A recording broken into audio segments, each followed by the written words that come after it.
ನಮಸ್ಕಾರ. ವಿಶೇಷ ಕಾರ್ಯಕ್ರಮಕ್ಕೆ ತಮ್ಮನ್ನು ಅತ್ಯಂತ ಪ್ರೀತಿಪೂರ್ವಕವಾಗಿ ಸ್ವಾಗತಿಸಿದ್ದೇನೆ. ತತ್ವಜ್ಞಾನಿಗಳ ಮಾತೊಂದಿದೆ, ಈ ಭೂಮಿಯ ಮೇಲೆ ತಲೆ ಎತ್ತಿ ಬಲ್ಲವರು ಕೇವಲ ಇಬ್ಬರೇ ಇಬ್ಬರು, ಒಬ್ಬಾತ ರೈತ, ಮತ್ತೊಬ್ಬ ಕಾರ್ಮಿಕ. ಹೌದು, ಭೂರಮೆಯ ಮಣ್ಣ ಗರ್ಭದಿಂದ ಆ ಒಡಲಾಳದಿಂದ ಉಣ್ಣುವ ಅನ್ನವನ್ನು ಬೆಳೆಯುವುದಂದರೆ ಅಷ್ಟು ಸುಲಭದ ಮಾತಲ್ಲ. ಹಾಗಾಗಿಯೇ ರೈತನಿಗೆ ಒಂದು ವಿಶೇಷವಾದಂತಹ ಸ್ಥಾನಮಾನವನ್ನು ಈ ಸಮಾಜ ನೀಡಿದೆ, ಮಹತ್ವಿಕೆಯನ್ನು ನೀಡಿದೆ.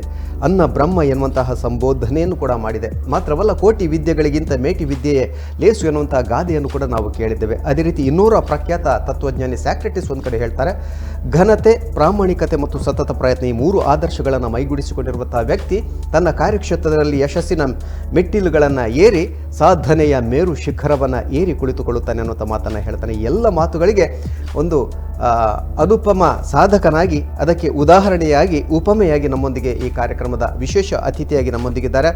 ವೃತ್ತಿಯಲ್ಲಿ ಕೃಷಿಕರಾಗಿದ್ದುಕೊಂಡು ಬೇರೆ ಬೇರೆ ಹೊಸ ಪ್ರಯೋಗಗಳನ್ನು ಮಾಡಿ ಅದರ ಜೊತೆಯಲ್ಲಿ ಉದ್ಯಮ ರಂಗದಲ್ಲಿ ಕೂಡ ಮಿಂಚುತ್ತಿರುವ, ಪ್ರಸ್ತುತ ಕಳೆದ ಒಂದು 38-39 ವರ್ಷಗಳಿಂದ ನಾನಾ ಮಸಾಲ ಎನ್ನುವಂತಹ ಸಂಸ್ಥೆಯನ್ನು ಕೂಡ ಹುಟ್ಟುಹಾಕಿರುವಂತಹ ಒಬ್ಬ ಪ್ರಗತಿಪರ ಕೃಷಿಕ ಕೆಂಚನೂರು ಸೋಮಶೇಖರ್ ಶೆಟ್ಟಿಯವರಿದ್ದಾರೆ. ಅವರನ್ನು ನಿಮ್ಮೆಲ್ಲರ ಪರವಾಗಿ ಅತ್ಯಂತ ಗೌರವಪೂರ್ವಕವಾಗಿ ಸ್ವಾಗತಿಸ್ತಾ ಇದ್ದೇನೆ. ನಮಸ್ಕಾರ.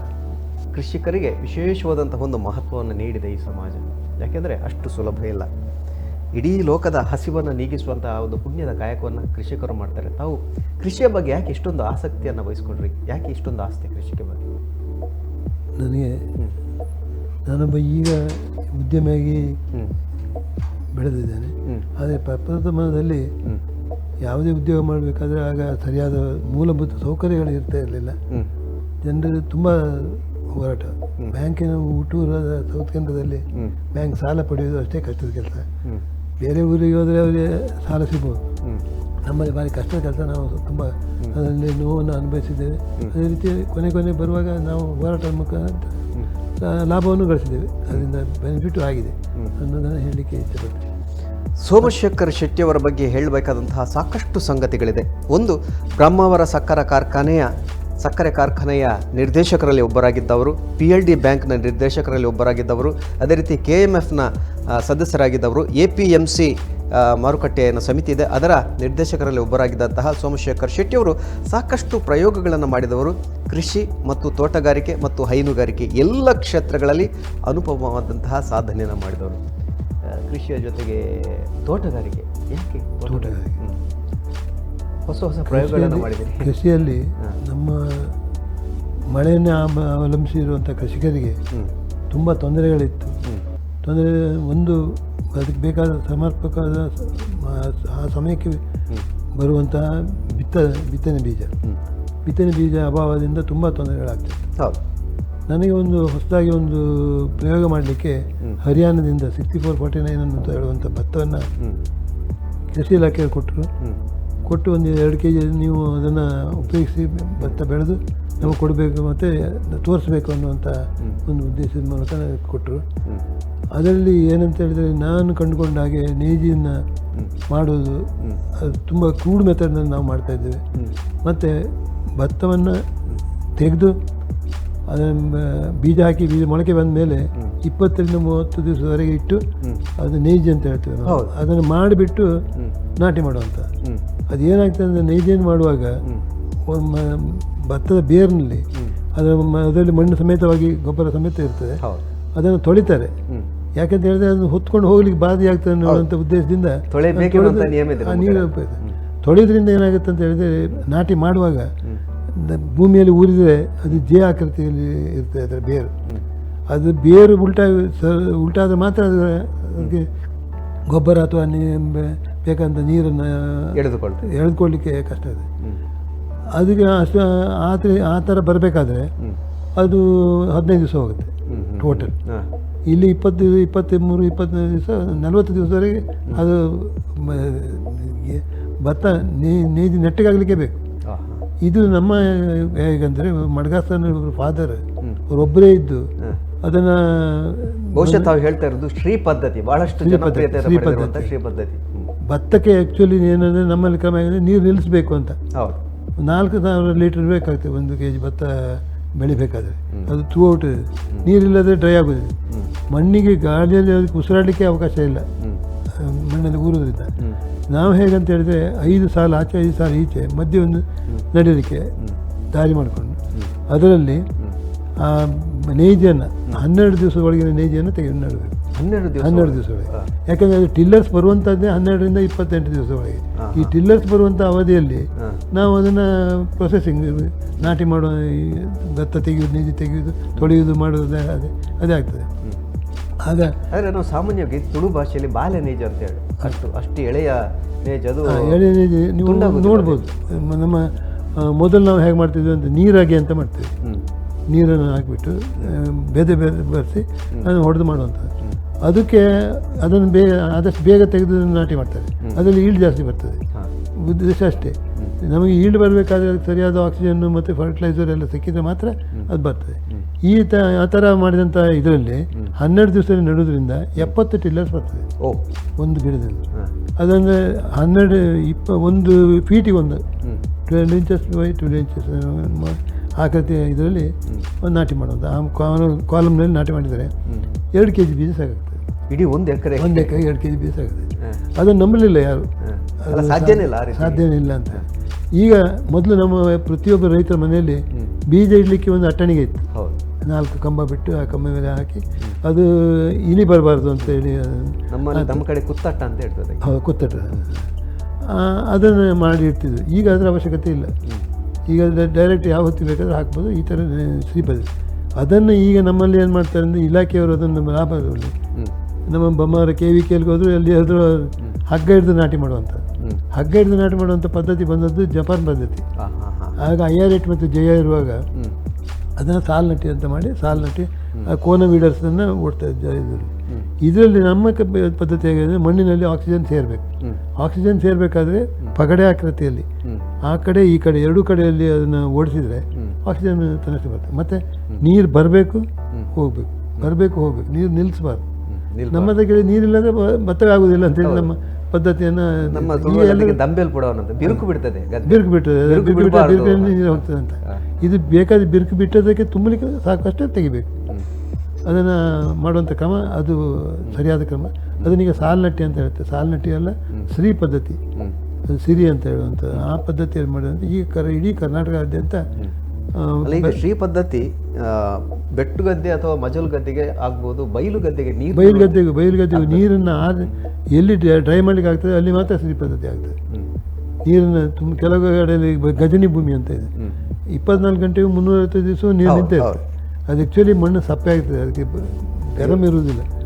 ಮಣ್ಣಿಗೆ ಹೇಗೆಂದರೆ ಬಿಸಿಲು ಬೀಳಬೇಕು, ಸಿಡ್ಲು ಬೀಳಬೇಕು, ಎಲ್ಲ ಬಿದ್ದರೆ ಮಾತ್ರ ಅದು ಮಣ್ಣು ಕೆಲವೊಂದು ಪೋಷಕಾಂಶಗಳು ಮೈಕ್ರೋನ್ಯೂಟ್ರಿಯನ್ಸ್ ಎಲ್ಲ ಬರೋದು ಅದರಿಂದ. ಈ ಸಿಡಿಲು ಬಂದಾಗ ಕೆಟ್ಟದ್ದು ಅಂತ ಹೇಳ್ತಾರೆ, ಒಳ್ಳೆಯದು. ಅದು ಒಂದು ಥರದ ಆ್ಯಕ್ಷನ್ ಕೊಡುವಂಥದ್ದು. ಹಾಗೆ ಆ ಭತ್ತವನ್ನು ಬೆಳೆದಾಗ ನನಗೆ ಬೆಂಗಳೂರು ಯೂನಿವರ್ಸಿಟಿಯವರು KVK ಅವರು ಬೆಂಗಳೂರು ಯೂನಿವರ್ಸಿಟಿ ಕರೆದು ನನಗೆ ಅಲ್ಲಿ ಸನ್ಮಾನ ಮಾಡಿ ಒಳ್ಳೆಯದಾಗಿದೆ ಅಂತ ಹೇಳುವಂಥದ್ದನ್ನು ಹೇಳಿ. ಈಗ ನಮ್ಮ ನೆನಪಿಗೆ ಕೃಷಿ ಪಂಡಿತ್ ಎನ್ನುವಂಥ ಒಂದು ಬಿರುದು ಕೂಡ ನೀಡಲಾಗಿತ್ತು. ಹೌದು, ಕೃಷಿ ಪಂಡಿತನನ್ನು ಕೊಟ್ಟಿದ್ದಾರೆ. ಕೃಷಿ ಪಂಡಿತ್ ಇದಕ್ಕೂ ಕೊಟ್ಟಿದ್ದಾರೆ. ಡೈರಿ ಇತ್ತು ನಮ್ಮದು, ಮಿಲ್ಕ್ ಡೈರಿ, ಮೆಕನೈಸ್ಡ್ ಇದರಲ್ಲಿ ಡೈರಿ, ಮತ್ತು ಬೇರೆ ಬೇರೆ ಥರದ. ಈಗ ಶ್ರೀ ಪದ್ಧತಿ ಮಾಡುವುದಾದ್ರೆ ಒಂದು ಗದ್ದೆಯನ್ನು ಎಷ್ಟು ಸಾರಿ ಅದನ್ನು ಉಳುಮೆ ಮಾಡಬೇಕು? ಸಾಲ ಅಂತ ನಾವು ಹೇಳ್ತೇವೆ, ಒರ್ಲ ಇರಲ್ಲ ಅಂತ ತುಳುವಲ್ಲಿ. ಈ ಮೊದಲೆಲ್ಲ ನಾಟಿ ಮಾಡುವಾಗ ಉಳುಮೆ ಸಾಲು ಲೆಕ್ಕ ಹಾಕ್ತಿದ್ರು. ಈಗ ಟ್ರ್ಯಾಕ್ಟರ್ ಬಂದಮೇಲೆ, ಪವರ್ ಟಿಲ್ಲರ್ ಬಂದಮೇಲೆ ಅದು ಕ್ರಾಸ್ನಲ್ಲಿ 2 ಕಡೆಯಿಂದ ಮಾಡೋದ್ರಿಂದ ಆ ನಾಟಿಯನ್ನು ಊಡಬೇಕಾದ್ರೂ ಅದಕ್ಕೊಂದು ಕ್ರಮ ಇದೆ. ಒಂದು ನೇಗಿಲು ಹೋದ ಪಕ್ಕದಲ್ಲಿ ಅದರ ದಂಡೆ ಮೇಲೆ ಇನ್ನೊಂದು ನೇಗಿಲು ಹೋಗಬೇಕು. ಇಲ್ಲದೆ ಒಟ್ಟಾರೆ ಮಣ್ಣನ್ನು ಲೂಸ್ ಮಾಡಿ ಏನು ಆಯ್ತು ಅಂತೇಳಿ ಕೆಲಸದವರು ಹೇಳಿದಾಗ ನಂದು 2 ಸಾಲ ಆಯಿತು 3 ಸಾಲ ಆಯಿತು ಅಂತ ಹೇಳುವಂಥ ಪದವನ್ನು ಉಪಯೋಗಿಸ್ತಾರೆ. ಅದು ಸರಿಯಾದ ಕ್ರಮ ಅಲ್ಲ. ಅದು ಉಳುಮೆ ಎಷ್ಟು ಬಾರ್ದು ಅಂತೂ ಮಣ್ಣಂತೂ ಭಾರಿ ಕೆಸರಿನಾಗಿ ಆಗಬೇಕು, ಗಟ್ಟಿ ಇರುವಾಗ ಮಾಡಲಿಕ್ಕೆ ಅಂಟು ರೀತಿ ಆಗಬೇಕು, ಕೆಸರು ಆಗಬೇಕು. ಅದೇ ರೀತಿ ತಾವು ಹೇಳಲೇಬೇಕಾದಂಥ ಸಂಗತಿಗಳು, ಈ ಸಾಗರ ಉತ್ಪನ್ನಗಳು, ಅದು ಸಿಗಡಿ ಇರ್ಬೋದು ಅಥವಾ ಏಡಿ ಇರ್ಬೋದು. ಒಂದು ಏಡಿ ಸರಿಸುಮಾರು 1 ಕಿಲೋದಷ್ಟು ದೊಡ್ಡ ಬೃಹತ್ ಗಾತ್ರದ ಏಡಿಯನ್ನು ಕೂಡ ಒಂದು ಸಂಶೋಧನೆ ಮಾಡಿದೆ. ಏನು ನಮ್ಮಲ್ಲಿ ಫಿಶರೀಸ್ ಕಾಲೇಜಲ್ಲಿ ಇಡೀ ಕರ್ನಾಟಕ ರಾಜ್ಯದಲ್ಲಿ ಏಷ್ಯಾದಲ್ಲೇ ಫಸ್ಟ್ ಇದು fisheries college, Mangaluru fisheries college. Fisheries ಕಾಲೇಜಿನಲ್ಲಿ ಅವರು ಕೆಲವು ರಿಸರ್ಚ್ಗಳನ್ನ ಮಾಡ್ತಾರೆ. ಮಹಾರಾಷ್ಟ್ರದಿಂದ ಬಂದಂಥ ನಾನು ಏನಂದರೆ ನಮ್ಮಲ್ಲಿ ಕುಂದಾಪುರ ಕಾಣೆ ಹೌದು, ಕುಂದಾಪುರ ಕಾಣೆ ಇಡೀ ಪ್ರಪಂಚಾದ್ಯಂತ ಫೇಮಸ್, ತುಂಬ ಪ್ರಖ್ಯಾತಿ ಪಡೆದಂಥ ಮೀನು. ಅದನ್ನು ಸಾಕಬೇಕು ಅಂತ ಹೇಳಿಬಿಟ್ಟು ನಾನು ಫಿಶರೀಸ್ ಕಾಲೇಜಿಗೆ ಹೋದೆ. HPCR ಶೆಟ್ಟಿ ಅಂತ ಹೇಳಿ ಅವರು ಪ್ರಿನ್ಸಿಪಲ್ ಆಗಿದ್ದರು, ಈಗ ಅವರಿಲ್ಲ. ಅವರ ಹತ್ರ ಕೇಳಿದಾಗ ನಾವು ಟ್ರೈ ಮಾಡ್ತೀವಿ, ಇನ್ನೂ ನಮ್ಗೆ ಆಗಲಿಲ್ಲ.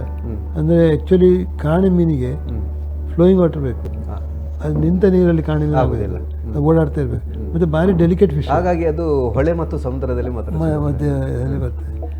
ಅದು ಭಾರಿ ಡೆಲಿಕೇಟ್ ಫಿಶ್. ಸ್ವಲ್ಪ ಡಿಸ್ಟರ್ಬ್ ಆದರೆ ಅದು ಮೂತಿಯನ್ನು ಕೆಳಗೆ ಹಾಕಿ ಬಾಲ ಮೇಲೆ ಮಾಡಿ ಸುಮ್ಮನೆ ನಿಂತಿರ್ತದೆ ಚಮನಿ ಮರಗದಾಗಿ, ಅದೇನು ಓಡೋದೇ ಇಲ್ಲ. ಹಾಗೆ ರಾತ್ರಿಯಲ್ಲಿ ಗುತ್ತುಗುಳಿ ಅಂತ ಹೇಳ್ತಾರೆ, ಒಂದು ಬಿದಿರಿನ ಒಂದು ಗೂಡಿನಾಗಿ ಮಾಡಿ ಲೈಟ್ ಹಿಡಿದು, ಗ್ಯಾಸ್ ಲೈಟ್ ಹಿಡಿದು ಹೋಗುವಂಥದ್ದು. ಅದು ಹಿಡಿಯೋ ಕುತ್ತರಿ ಅಂತ ತುಳುವಲ್ಲಿ, ಕತ್ತರಿ, ಅದರಲ್ಲಿ ಕೈ ಹಾಕಿ ಆಮೇಲೆ ಹಿಡಿದು ತೆಗೆದು ಫ್ರೆಶ್ ಕಾಣೆ ಸಿಗುತ್ತೆ. ಆ ಕಾಣೆ ಅಷ್ಟು ಒಳ್ಳೆ ಕಾಣೆ ಯಾವುದು ಅಲ್ಲ. ಮತ್ತು ಈಗ ಎಲ್ಲ ಸಮುದ್ರದ ಕಾಣೆದು ಬರಲಿ ಸರಿಯಾಗಿದೆ. ಹೊಳೆ ಆ ಕಾಣೆ ಮೀನು ಸಾಕಬೇಕಂತ ಹೋದಾಗ ಅವರಿಲ್ಲ, ಅದು ಕಷ್ಟ, ನಮಗೆ ಮರಿ ಮಾಡಲಿಕ್ಕೆ ಆಗೋದಿಲ್ಲ ಅಂತ ಹೇಳಿದ್ರು. ಮತ್ತು ಸಿಗಡಿಗೆ ಹಾಕೋದಾದರೆ ಈಗ ಹೊಸ ಒಂದು ಕ್ರಮ ಬಂದಿದೆ, ಸಿಗಡಿಗೆ ಸಾಕ್ತಾರೆ, ಅದಕ್ಕೆ ಸಾಧ್ಯವ ಅಂತ ಹೇಳುವಂಥ ಒಂದು ಪ್ರಶ್ನೆ. ಇಲ್ಲ ನೀವು ನೋಡು ಈ ಥರ ಇದೆ ಅಂತೇಳಿ ನನಗೆ ಅವರು ಮಾಹಿತಿಯನ್ನು ಕೊಟ್ಟರು. ಅಲ್ಲಿಂದ ಅವರ ಸಹಯೋಗದಲ್ಲಿ ನಾವು ಕೆಲವು ಮಾರ್ಗದರ್ಶನವನ್ನು ಅವರ ಹತ್ರ ತಗೊಂಡು ಒಂದು 63 ವೆರೈಟಿ ಅಂತ ಸಿಗಡಿ ನಮ್ಮ ಈ ಕೋಶಗಳು 63 ಜಾತಿ ಇದೆ. ನಾವು ಟೈಗರ್ ಎಟ್ಟೆ ಅಂತ ತುಳುವಲ್ಲಿ, ಟೈಗರ್ ಈಗ ಬಂದದ್ದು, ಅದು ಬಂದದ್ದು ಹೇಗಂತ ಹೇಳ್ತೇವೆ. ಸಸಿ ಹಿತ್ತಲಿಂದ ತೋಕೂರು ಸಸಿ ಹಿತ್ತಲಿಂದ ಶಿರೂರವರೆಗೆ 4,000 ಹೆಕ್ಟೇರ್ ಪ್ರದೇಶದಲ್ಲಿ ಸಿಗಡಿ ಕೃಷಿ ಮಾಡ್ಬೋದು ಅಂತ ಹೇಳುವಂಥ. ಸಿಗಡಿ ಕೃಷಿಯನ್ನು 1 ಮೀಟರ್ ನೀರನ್ನು ನಿಲ್ಲಿಸಿ ಅದರಲ್ಲಿ ಮರಿಯನ್ನು ಬಿಟ್ಟು ಸಾಗೋದು. ಫೀಡ್ ಇರಲಿಲ್ಲ ಆಗ, ಫೀಡ್ ನಾವೇ ಫೀಡ್ ಮಾಡಬೇಕಿತ್ತು. ಸೆಗಣಿ, ನೆಲಗಡಲೆ ಹಿಂಡಿ, ಇಂಥ ಕೆಲವು ನೀವೇ ತಯಾರಿಸಿದ್ದು, ಅವ್ರು ನಾವೇ ತಯಾರಿಸ್ಕೊಂಡು, ಮತ್ತು ಬೇರೆ ಸಿಗ್ತಾ ಇರಲಿಲ್ಲ ಅವಾಗ. ಅದನ್ನು ಮಾಡಿದಾಗ ಸಿಗಡಿ ಸಾಕ್ಲಿಕ್ಕೆ ಆಗ್ತದೆ ಅಂತ ಹೇಳುವಂಥದ್ದು ಅಲ್ಲಿ ಬಂತು. ನಮ್ಮಲ್ಲಿ ಟೈಗರ್ ಸಿಗಡಿ ಕಡಿಮೆ, ಅದು ಈಸ್ಟ್ ಕೋಸ್ಟ್ನಲ್ಲಿ ಜಾಸ್ತಿ. ಈಗ ನಮ್ಮಲ್ಲಿ ಈ ಸೀಡ್ಸ್ ಬರ್ಲಿಕ್ಕೆ ಹೋಗಿ ಮೆಡ್ರಾಸಿಂದ, ಒರಿಸ್ಸಾದಿಂದ, ಆಂಧ್ರದಿಂದ ಸೀಡ್ ಬರ್ಲಿಕ್ಕೆ ಹೋಗಿ ಆ ಸೀಡಿನ ಜೊತೆಲಿ ಟೈಗರ್ ಪ್ರಾನ್ ಬಂದಿದೆ ಸುರೇ. ಅಲ್ಲಿ ನಮ್ಮಲ್ಲಿ ಕೆಲವರಿಗೆ ಒಂದು ಭಯ ಏನಂದರೆ, ಸಿಗಡಿ ಸಾಕಬೇಕಾದ್ರೆ ಒಂದು ಪುಟ್ಟ ಮಗುವನ್ನು ಯಾವ ರೀತಿ ಆರೈಕೆ ಮಾಡಬೇಕು ಆ ರೀತಿ ಮಾಡಬೇಕು, ಎಲ್ಲ ಸ್ವಲ್ಪ ಏನಾದರೂ ವ್ಯತ್ಯಾಸ ಅಲ್ಲಿ. ಅಂದರೆ ಆ್ಯಕ್ಚುಲಿ ಹಾವಿನ ಪರ ತೆಗೆದಾಗೆ 15 ದಿವಸೊಮ್ಮೆ ಅದು ಮೋಲ್ಟಿಂಗ್ ಬರುತ್ತೆ. ಮೋಲ್ಟಿಂಗ್ ಸ್ಟೇಜ್ನಲ್ಲಿ ಅದು ತುಂಬ ಸಾಫ್ಟ್ ಇರುತ್ತೆ, ಅದು ಬಿದ್ದು ಕಸ ಕಡ್ಡಿಗಳು ಬರಬಾರ್ದು, ಕ್ಲೀನ್ ಮಾಡ್ತಾ ಇರಬೇಕು, ಕ್ಲೀನ್ ಮಾಡ್ತಾ ಇರಬೇಕು. ಆ ಥರ ಇದ್ದದನ್ನು ಅದು ಕಡೆಗೆ ತುಂಬ ಇದೆ. ನಾನು ಫಸ್ಟ್ ಬಿಟ್ಟಾಗ ನಮಗೆ 90 ದಿವಸಕ್ಕೆ 30 ಕೌಂಟ್ ಆಗುತ್ತೆ. ಕೌಂಟ್ ಲೆಕ್ಕ ಆಗ್ತಾರೆ. ಕೌಂಟ್ ಲೆಕ್ಕ ಅಂದರೆ KGಯನ್ನು ಮಾಪನ ಹೇಗೆಂದರೆ 30 ಪ್ರಾನ್ 1 kg ಬಂದರೆ ಅದು ಅಲ್ಲಿಂದ ಪ್ಲಸ್ ಆಗೋದಿದೆ, ಮೈನಸ್ ಆಗೋದಿದೆ. ರೇಟ್ನಲ್ಲೂ ಅಷ್ಟೇ, ಅಲ್ಲಿಂದಲೇ ಪ್ಲಸ್ ಮೈನಸ್. ಮಾರ್ಕೆಟ್ನಲ್ಲಿ ಬೈಯರ್ಸ್ ತಗೊಳ್ತಾರೆ, ಅವರು ಅದನ್ನು 30 ಮೇಲೆ ಹೋದರೆ ಕಡಿಮೆ ರೇಟು, 30ಗಿಂತ ಕಡಿಮೆ 29 ಕೌಂಟಿಗೆ, 80 ಕೌಂಟಿಗೆ, 20 ಕೌಂಟಿಗೆ ಬಂದರೆ ಅದಕ್ಕೆ ರೇಟ್ ಜಾಸ್ತಿ. ಅದನ್ನು ಆ ಟೈಗರಲ್ಲಿ ಜಾಸ್ತಿ ಇದಾಗ್ತದೆ. ವೈಟಲ್ಲಿ ಇಲ್ಲಿ ವೈಟ್ ಬರ್ತದೆ, ವೈಟನ್ನು ಎಲ್ಲ ಬ್ರೌನ್, ಸಿಗಡಿ ಅಂದರೆ ಬ್ರೌನ್ ಅಲ್ವ ಅಂತಾರೆ, ಬ್ರೌನ್ ಅಲ್ಲ ಅದು, ಆ್ಯಕ್ಚುಲಿ ಅದು ವೈಟ್. ಅದು ಆ ಉಪ್ಪಿನ ಅಂಶ ಇರೋದ್ರಿಂದ ಅದು ಬ್ರೌನ್ ಕಲರ್ ಬರ್ತದೆ. ಅದರಿಂದ ಇದು ಅದನ್ನು ಸಾಕೊಂಡು ಸ್ಟಾರ್ಟ್ ಮಾಡಿದೆ. ನಾನು ಮಾಡಿದಾಗ ತುಂಬ ಜನ ನಾನು ಕರೆದೆ. ನಮ್ಮ ಟಿ ವಿಯಲ್ಲೂ ಒಂದು ಕಾರ್ಯಕ್ರಮ ಬಂದಿದ್ದೆ. ಆವಾಗ ತುಂಬ ಹೇಗೆ ಅಂತೇಳಿ ಇಲ್ಲಿ ಕಾಪುವಲ್ಲಿ, ಉಳಿಯಾರ್ಗುಳಿಯಲ್ಲಿ, ರೋಡ್ ಸೈಡ್ನಲ್ಲೆಲ್ಲ ಕಾಣ್ತಾ ಇದೆ. ಆವೆ ಮಣ್ಣು ತೆಗೆದ ಕುಂದಾಪುರ ಭಾಗದಲ್ಲಿ ಕೂಡ, ಕುಂದಾಪುರ ಭಾಗದಲ್ಲಿ ತಲ್ಲೂರು ನಮ್ಮ ಫಾರ್ಮ್ ಇರೋದಲ್ಲಿ ಅದರಲ್ಲಿ ಆ ಮಣ್ಣನ್ನು ತೆಗೆದು ದಂಡೆ ಹಾಕಿ ಇಡುವಂಥ ಕ್ರಮ ಅದನ್ನು ಮಾಡಿದೆ. ಆಮೇಲೆ ಇಷ್ಟರ ತುಂಬ ಜನರಿಗೆ ನನ್ನಿಂದ ಉಪಕಾರವಾಯಿತು. ನಮಗೂ ಜಾಸ್ತಿ ಜನ ಇದ್ದರಿಂದ ಈಗ ಇಲ್ಲಿ ನೋಡಿ ಪಡೀಲಲ್ಲಿ ಒಂದು ಫಾರ್ಮ್ ಇದೆ, ಒಂದೇ ಫಾರ್ಮ್ ಇದೆ. ಅವ್ರು ಫೀಡ್ ಬೇಕಾದ್ರೆ ನಮ್ಮ ಕುಂದಾಪುರಕ್ಕೆ ಬರಬೇಕು, ಫೀಡ್ ಅದು ಕಷ್ಟ ಆಗ್ತದೆ. ಹಾಗಾಗಿ ಅವರು ಅದನ್ನು ಸ್ಟಾಪ್. ಈಗ ತಾವು ಒಬ್ಬ ಉದ್ಯಮಿಯಾಗಿ ಭಾಳಷ್ಟು ಯಶಸ್ಸನ್ನು ಕಂಡವರು. ಹಾಗಾಗಿ ಪ್ರಶ್ನೆ, ಈಗ ಒಂದು ಉತ್ಪಾದನೆ ಮಾಡುವುದು ಭಾಳ ದೊಡ್ಡ ಕೆಲಸ, ಆದರೆ ಅದನ್ನು ಮಾರುಕಟ್ಟೆ ಮಾಡೋದು ಕೂಡ ಭಾಳ ಮುಖ್ಯವಾದಂಥ ವಿಚಾರ. ಈಗ ಒಂದು ಪರದೇಶಕ್ಕೆ ರಫ್ತಾಗಬೇಕಾದ್ರೆ ಅದಕ್ಕೆ ಗುಣಮಟ್ಟ ಕಾಯ್ದುಕೊಡುವ ಅತ್ಯಂತ ಅಗತ್ಯ ಇದೆ, ಇಲ್ಲದಿದ್ದರೆ ಸಾಧ್ಯ ಅಲ್ಲ. ಹಾಗಾಗಿ ನಿಮ್ಮ ಉತ್ಪನ್ನಗಳು ಪರದೇಶಕ್ಕೆ ಹೆಚ್ಚಾಗಿ ರಫ್ತಾಗ್ತದೆ ಅನ್ನೋಂಥ ಮಾಹಿತಿ ಇದೆ. ಸಾಗರ ಉತ್ಪನ್ನಗಳ ಬಗ್ಗೆ ಹೇಳೋದಾದ್ರೆ ಏಡಿ ಇರ್ಬೋದು. ಅದಕ್ಕೆ ನನ್ನ ಇದರಲ್ಲಿ ಆ ಪರಿಸ್ಥಿತಿ ನಮ್ಗೆ ಏನು ಕಷ್ಟ ಆಗಿದೆ ಅಂತ ಹೇಳಿದರೆ, ಸೂರತ್ಕಲ್ನಿಂದ ಸ್ಟರ್ಲಿಂಗ್ ಸೀ ಫುಡ್ನವರು ಅವ್ರು ಬೈ ಮಾಡ್ತೇವೆ ಅಂತ ಹೇಳಿದರು. ಅದು ಕೊಡಬೇಕಾದ್ರೆ ಅವರಿಗೆ ಕ್ವಾಂಟಿಟಿ ಅಷ್ಟೇ ಕೊಡಬೇಕು. ಅದನ್ನು ನಾವು ಎಣಿಸಿದಷ್ಟು ಸಿಗಡಿ ಅದು ಇಲ್ಲ ಅಂತ ಹೇಳಿ ನಮಗೆ ಅದು ಹಿಡಿಯುವ ಕ್ರಮವೂ ನಮ್ಗೆ ಗೊತ್ತಿಲ್ಲ, ಯಾರಿಗೂ ಗೊತ್ತಿಲ್ಲ. ಅದನ್ನು ನಾವು ಗೇಟ್ನಲ್ಲಿ ವಾಪಸ್ ಬಿಟ್ಟು ನೀರು ಬಿಟ್ಟು ಅದು ಯಾವಾಗಲೂ ಮೀನು ಅಪೋಸಿಟ್ ಕರೆಂಟ್ ಫ್ಲೈ ಸ್ವಿಮ್ ಮಾಡುವಂಥದ್ದು. ಓ ಮೀನಾದರೂ ಅಷ್ಟೇ, ಯಾವುದಾದ್ರೂ ಅಷ್ಟೇ. ಹಾಗಾಗಿ ಮಳೆ ಬಂದ ತಕ್ಷಣ ಗುಡ್ಡದಲ್ಲಿ ಗದ್ದೆಯಲ್ಲೆಲ್ಲ ಹೊಗೆ ಮೀನು ಬರ್ತದೆ ಅಂತ ಹೇಳಿ ಇಷ್ಟುದಲ್ಲಿ ಅದು ಅಲ್ಲಿಂದ ದೇವರು ಅಲ್ಲಿ ಸೃಷ್ಟಿ ಮಾಡಿದಲ್ಲ ಅದು. ಅದು ಯಾವುದೋ ಒಂದು ಸುಳ್ಯದಲ್ಲ ಪುತ್ತೂರಿನಲ್ಲ ಯಾವುದೋ ಒಂದು ಕೊಂಪೆಯಲ್ಲಿ ಸ್ವಲ್ಪ ನೀರಿನಲ್ಲಿ ಅದು ದೊಡ್ಡದಾದದ್ದು. ಅದಕ್ಕೆ ಸ್ವಲ್ಪ ಮೈಯಲ್ಲಿ ತುರಿಕೆ ಬಂದಾಗ ಬರ್ತದೆ ಆ ನೀರು, ಫ್ರೆಶ್ ವಾಟರ್ ಬಂದಾಗ, ಮಳೆ ನೀರು ಬಂದಾಗ ಅದು ಹೊಗೆ ಇದ್ದದ್ದು ಅಂತ ಹೇಳೋದು. ಅದನ್ನು ಹಿಡಿದು ಆ ಮೀನಷ್ಟು ಟೇಸ್ಟ್ ಯಾವುದೂ ಇಲ್ಲ ಅಂತೇಳಿ ಎಲ್ಲ ಒಂದು ಎರಡು ಬೇರೆ ಬೇರೆ ಮೀನು ಸಿಗ್ತದೆ, ಒಂದೇ ಜಾತಿ ಮೀನು ಸಿಗೋದಿಲ್ಲ. ಅದನ್ನು ಮಾಡುವಂಥದ್ದು ಆ ಥರ ಫ್ಲೋಯಿಂಗ್ ವಾಟರ್ನಲ್ಲಿ ಅದನ್ನು ಮಾಡಿ ಬಹುಶಃ ತುಳುವಲ್ಲಿ ಉಬ್ಬರ ಅಂತ ಹೇಳ್ತೇವೆ ನಾವು. ಉಬ್ಬರಗುದ್ದು ಅದು ನಾವು ಆ ಥರ ಮಾಡಿದ್ರಿಂದ ನಮಗೆ ಹಿಡಿಲಿಕ್ಕೆ ಸ್ವಲ್ಪ ಸ್ಟರ್ಲಿಂಗ್ ಸೀಪೋರ್ಡ್ನವರು ಒಂದು ದಿವಸ ಇಡೀ ಕಾದರು. ಇಲ್ಲಿ ಒಂದು ಮಾರ್ಚ್ ಮೇ ಎಂಡಿಗೆ ಪೋರ್ಟ್ ಕೈದಾದ ಕೂಡ ಇಲ್ಲಿ ಪೀಲಿಂಗ್ ಫ್ಯಾಕ್ಟ್ರಿ ಎಲ್ಲ ಕ್ಲೋಸ್ ಮಾಡ್ತಾರೆ. ಅವರಿಗೆ ಅಷ್ಟು ಕೆಲಸ ಸಿಗೋದಿಲ್ಲ, ಮೀನು ಸಿಗೋದಿಲ್ಲ, ಅಷ್ಟು ಕ್ವಾಂಟಿಟಿಯಲ್ಲಿ ಸಿಗದೇ ಅವರಿಗೆ ರನ್ ಮಾಡಿದ್ದಕ್ಕೆ ವರ್ಕೌಟ್ ಆಗೋದಿಲ್ಲ. ಹಾಗಾಗಿ ಆ ಥರದ ಅದ್ರ ನಂತರ ನೆಕ್ಸ್ಟ್ ಇಯರ್ನಿಂದ ನಮಗೆ ಒಂದೊಂದೇ ಎಂಪೆಡ ಅಂತ ಹೇಳುವಂಥ ಒಂದು marine product export development authority ಅಂತ ಅವರು ಕಾರವಾರದಲ್ಲಿದೆ. ಆಮೇಲೆ BFD ಅಂತ ಹೇಳಿ ಇಲ್ಲಿ ಒಂದು ಈಗಿನ ಕೃಷ್ಣ ಬೈರೇಗೌಡರ ತಂದೆ ಬೈರೇಗೌಡರು ಫಿಶರ್ಸ್ ಮಿನಿಸ್ಟರ್ ಆಗಿದ್ದರು. ಅವರು ತುಂಬ ನಮಗೆ ಸಹಾಯವನ್ನು ಮಾಡಿದ್ದಾರೆ. ಅವರೇ 2-3 ಸಾರಿ ಬಂದಿದ್ದಾರೆ ನೋಡಲಿಕ್ಕೆ. ಅವರು ಯಾವಾಗಲೂ ಹೇಳ್ತಾಯಿದ್ರು ಹೊನ್ನಾವರದಲ್ಲಿ ಸಿಗಡಿ, ಹೊನ್ನಾವರದಲ್ಲಿ ಗಜಿನಿ ಅಂತ ಇದೆ, ಒಂದು 2,000 ಎಕರೆ ಜಾಗದಲ್ಲಿ ನೀರನ್ನು ಒಳ ತೆಗೊಳ್ಳೋದು ರೆಡ್ ಲೈಟ್ ಹಾಕಿದ್ರೆ ಅದು ಬರ್ತದೆ ಒಳಗೆ, ನೀರು ವಾಪಸ್ ಬರುವಾಗ. ಆ ಥರ ಹಾಕಿ ಕರೆಕ್ಟ್ ಮಾಡಿ ಅದು ಒಂದೊಂದು ಹೊಡೆದು ತಿಂದು ಉಳಿದ ದೊಡ್ಡದಾದ ಆ ದೊಡ್ಡದಾದನ್ನು ಇವರು ಹಿಡಿಯುವಂಥ. ಈಗ ಈ ಸಿಗಡಿಗಳು ಇರ್ಬೋದು ಅಥವಾ ಬೇರೆ ಮೀನುಗಳು ನಾವು ಸಾಕುವಂಥ ಮೀನುಗಳಿಗೆ ರೋಗ ಏನಾದರೂ ಬಾಧಿಸುವುದು? ರೋಗ ಮೀನಿಗೆ ರೋಗ ಕಡಿಮೆ, ಆದರೆ ಆ ಮೀನಿಗೆ ಇಲ್ಲಿ ಡಿಮಾಂಡ್ ಕಡಿಮೆ. ರೋಹು, ಕಟ್ಲ, ಕಾಮನ್ ಕಾರ್ಪು ಅದಂಥ ಮೀನುಗಳು ಬರ್ತವೆ. ನಾವು ಸಮುದ್ರ ಮೀನು ತಿಂದವರಿಗೆ ಆ ಮೀನು ಹಿಡಿಸೋದಿಲ್ಲ. ಇಲ್ಲಿಂದ ಬೇಕಾದರೆ ಶಿವಮೊಗ್ಗ ಚಿಕ್ಕಮಗಳೂರಿಗೆ ಕಳಿಸ್ಬೇಕು ಅದನ್ನು. ಅಷ್ಟೇ ಕ್ವಾಂಟಿಟಿ ಇದ್ದರೆ ಮಾತ್ರ ತಗೊಂಡು ಹೋಗ್ಬೋದು, ಇಲ್ಲದ್ರೆ ಮೀನು ಹಾಳಾಗ್ತದೆ. ಅದು ಇಲ್ಲಿ ಜಾಸ್ತಿ ಉಪಯೋಗಿಸ್ತಾರೆ, ಕಡಿಮೆ ರೇಟ್ ಸಿಗ್ತದೆ ಇದರಲ್ಲಿ. ಹಾಗೆ ಇದರಲ್ಲಿ ಕ್ರ್ಯಾಬ್ ಕಲ್ಚರಲ್ಲಿ ಕ್ರ್ಯಾಬ್ 200ರಿಂದ 250 ಗ್ರಾಮಿನ ಕ್ರ್ಯಾಬನ್ನು ತಂದು ಪಲ್ಸ್ ಗಟ್ಟಿ ಇರಬೇಕು, ಅದಕ್ಕೆ ಒತ್ತಿದಾಗ ಪಲ್ಸ್ ಇದ್ದರೆ ಮಾತ್ರ ಜೀವ ಇರುವಂಥದ್ದನ್ನು ತಂದು ನಾವು ಫಾರ್ಮ್ನಲ್ಲಿ ಬಿಟ್ಟು ಅದನ್ನು ದೊಡ್ಡದು ಮಾಡುವಂಥದ್ದು.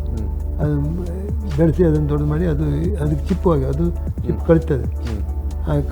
ಅಷ್ಟು ಇದಕ್ಕೆ ತಂದು ಅದನ್ನು ಇಟ್ಕೊಂಡು ಮತ್ತೆ ನಾವು ಅವರಿಗೆ ಬಯರ್ಸಿ ಬರಲಿಕ್ಕೆ ಹೇಳಿ ಅವ್ರು ಗಟ್ಟಿದ್ದು ಮಾತ್ರ ತಗೊಳ್ತಾರೆ. ಅಂದರೆ ಅದಕ್ಕೆ ಕೂಡ ಉಪ್ಪಿನೀರೇ ಬೇಕು.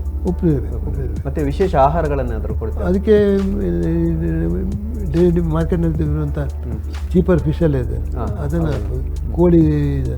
ಅದೇನಾಗ್ತದೆ, ಪರಿಸರ ಹಾಳಾಗ್ತದೆ. ಅದು ಎಷ್ಟು ಬೇಕಾಗ್ತದೆ ತಿಂದು ಉಳಿದದಲ್ಲಿ ಕೊಳಿತದೆ. ಅದು ಸ್ವಲ್ಪ ಪರಿಸರದಲ್ಲಿ ಸಮಸ್ಯೆ ಆಗ್ತದೆ. ಆದರೂ ನಮಗೆ ರೇಟ್ ಒಳ್ಳೆ ಸಿಕ್ಕಿತ್ತು. ಈಗ ಸೀಡ್ ಸಿಗ್ತಾ ಇಲ್ಲ. ಸರಿ, ಒಂದು ಗಾದೆ ಮಾತಿದೆ ಸರ್, ಮಾತು ಬಲ್ಲವನಿಗೆ ಜಗಳ ಇಲ್ಲ, ಊಟ ಬಲ್ಲವನಿಗೆ ರೋಗ ಇಲ್ಲ ಅಂತ. ಊಟ ಮಾಡಲಿಕ್ಕೆ ಜೀರ್ಣಶಕ್ತಿ ಇದ್ದರೆ ಅವನಿಗೆ ಯಾವ ರೋಗವೂ ಇಲ್ಲ ಅಂತ ಆಯುರ್ವೇದ ಒಂದು ಕಡೆ ಹೇಳ್ತದೆ. ಹಾಗಾಗಿ ಊಟ ಮಾಡಬೇಕಾದ್ರೆ, ಜೀರ್ಣ ಆಗಬೇಕಾದ್ರೆ ಒಂದು ಒಳ್ಳೆಯ ಸಾಂಬಾರ ಪದಾರ್ಥಗಳು ಬೇಕು. ಈ ಮಾತನ್ನು ಯಾಕೆ ಹೇಳ್ತಿದ್ರೆ, ನಿಮ್ಮದೊಂದು ಸಂಸ್ಥೆ ಇದೆ ನಾನಾ ಮಸಾಲ, ಬಹುಶಃ ಒಂದು 38-39 ವರ್ಷಗಳಿಂದ ಆ ಸಂಸ್ಥೆ ನಡೆದುಕೊಂಡು ಬಂದಿದೆ, ಬಹಳಷ್ಟು ಯಶಸ್ಸನ್ನು ಕಂಡಿದೆ. ಈ ಒಂದು ಸಂಸ್ಥೆಯನ್ನು ಅಥವಾ ಈ ಉದ್ಯಮವನ್ನು ಆರಂಭಿಸುವ ಹಿನ್ನೆಲೆ ಏನಾದರೂ ಇದೆಯಾ? ಹಿನ್ನೆಲೆ ನಾನೀಗ ಹೇಳಿದೆ, ನಾನು ಕೈ ಹಾಕಿದ ಎಲ್ಲ ವಿಷಯದಲ್ಲೂ ನನ್ನ ನಂತರ ಬರೋರಿಗೆ ಲಾಭ, ನಷ್ಟ ಎಲ್ಲ ನನ್ನಲ್ಲೇ ಉಳ್ಕೊಳ್ತೆ. ಹಾಗಾಗಿ ಯಾವುದೇ ಒಂದು ಫೀಲ್ಡಲ್ಲಿ ನಾವು ಹೋದರೆ ಬೇರೆ ಬೇರೆ ಹಣ್ಣಿನ ಬೇಸಾಯ ಇರ್ಬೋದು, ಭತ್ತ ಬೇಸಾಯ, ಬೇರೆ ಬೇರೆ ವಿಷಯದಲ್ಲಿ ತುಂಬ ನನಗೇನೋ ಇಲ್ಲದನ್ನು ಮಾಡಬೇಕನ್ನುವಂಥದ್ದು, ನಾವೇನಾದರೂ ಅಚೀವ್ ಮಾಡಬೇಕು, ಹುಟ್ಟಿದ ಮೇಲೆ ಏನಾದರೂ ಮಾಡಿ ಸಾಯ್ಬೇಕು ಅಂತ ಹೇಳೋದು ಆ ಒಂದು ಉದ್ದೇಶದಿಂದ ಅದು ಮಾಡಿ. ಹೋಗುವಾಗ ಉಸಿರು ಇರೋದಿಲ್ಲ, ಆದರೆ ಹೆಸರು ಇರಬೇಕು. ಹಾಂ, ಹೆಸರು. ಈಗ ಅಲ್ಲಿ ಪ್ರಾನ್ ಅಂದ ಕೂಡಲೇ ಅವರು ನಮ್ಮ ನೆನಪು ಮಾಡ್ತಾರೆ. ಆ ಥರ ಅದಕ್ಕೆ ಹೋಗಿ ನನ್ನಲ್ಲಿ ಪ್ರತಿಯೊಂದು ಲಾರಿ ಬಿಲ್ಡ್ ಮಾಡಿದೆ. ಅದರ ಬಗ್ಗೆ ಬರ್ತೇನೆ. ಈಗ ನಾನಾ ಮಸಾಲ ಅನ್ನುವಂಥ ಸಂಸ್ಥೆ, ಅದನ್ನೇ ನಾನು ಸಂಸ್ಥೆಯನ್ನು ನಾನಾ ಅಂತ ಹೇಳುವಂಥ ಸಂಸ್ಥೆ. ನಾನು ಎಲ್ಲದು ಫಾರ್ಮ್, ನಾನು ಪ್ರಾನ್ ಕಲ್ಚರು, ನಾನು ಎಕ್ವಾಕಲ್ಚರ್ ಎಲ್ಲ ನಾನು. ಹಾಗಾಗಿ ನಾನು ಅದಕ್ಕೇನಾದರೂ ಕಾರಣ ಇದೆಯಾ? ಕಾರಣ ಇದೆ, ಸೀಕ್ರೆಟ್ ಅದು. ನನ್ನ ತಾಯಿ ಮತ್ತು ತಂದೆ ಹೆಸರು. ಓ, ಸರಿ ಸರಿ. ಹಾಗೆ ಯಾರಿಗೂ ಹೇಳಿಲ್ಲ ಇವತ್ತಿನ. ಖಂಡಿತ ಅದ್ಭುತ, ನನಗೆ ಖುಷಿ ಆಯ್ತು. ಯಾಕಂದರೆ ತಾಯಿ ತಂದೆಯರು ನಮ್ಮ ಮೊದಲ ದೇವರು, ಅವರಿಗೆ ಸಲ್ಲಿಸಬೇಕಾದ ಇದಷ್ಟೇ, ಹೆಸರನ್ನು ಉಳಿಸೋದು. ಅವರ ನೆನಪನ್ನು ಯಾರು ನಮ್ಮ ಜೊತೆಯಲ್ಲಿ ಅವ್ರನ್ನು ಇಂಥವ್ರ ತಂದೆ ಇಂಥವ್ರ ತಾಯಿ ಅಂತ ಹೇಳುವಂಥದ್ದು ಬರಬೇಕಂತ ಹೇಳೋದು. ಹೆಸರು ಕೇಳ್ಬೋದು ಸರ್? ತಾಯಿ ಹೆಸರು ನಾಗಮ್ಮ ಅಂತ, ತಂದೆ ಹೆಸರು ನರಸಿಂಹ ಅಂತ, ಅದನ್ನು ಎರಡು ಸೇರಿಸಿ ನಾನು. ಅವರಿಗೊಂದು ಪ್ರಣಾಮ ಈ ಸಂದರ್ಭದಲ್ಲಿ ಕೊಡ್ತಾ ಇದ್ದೀನಿ.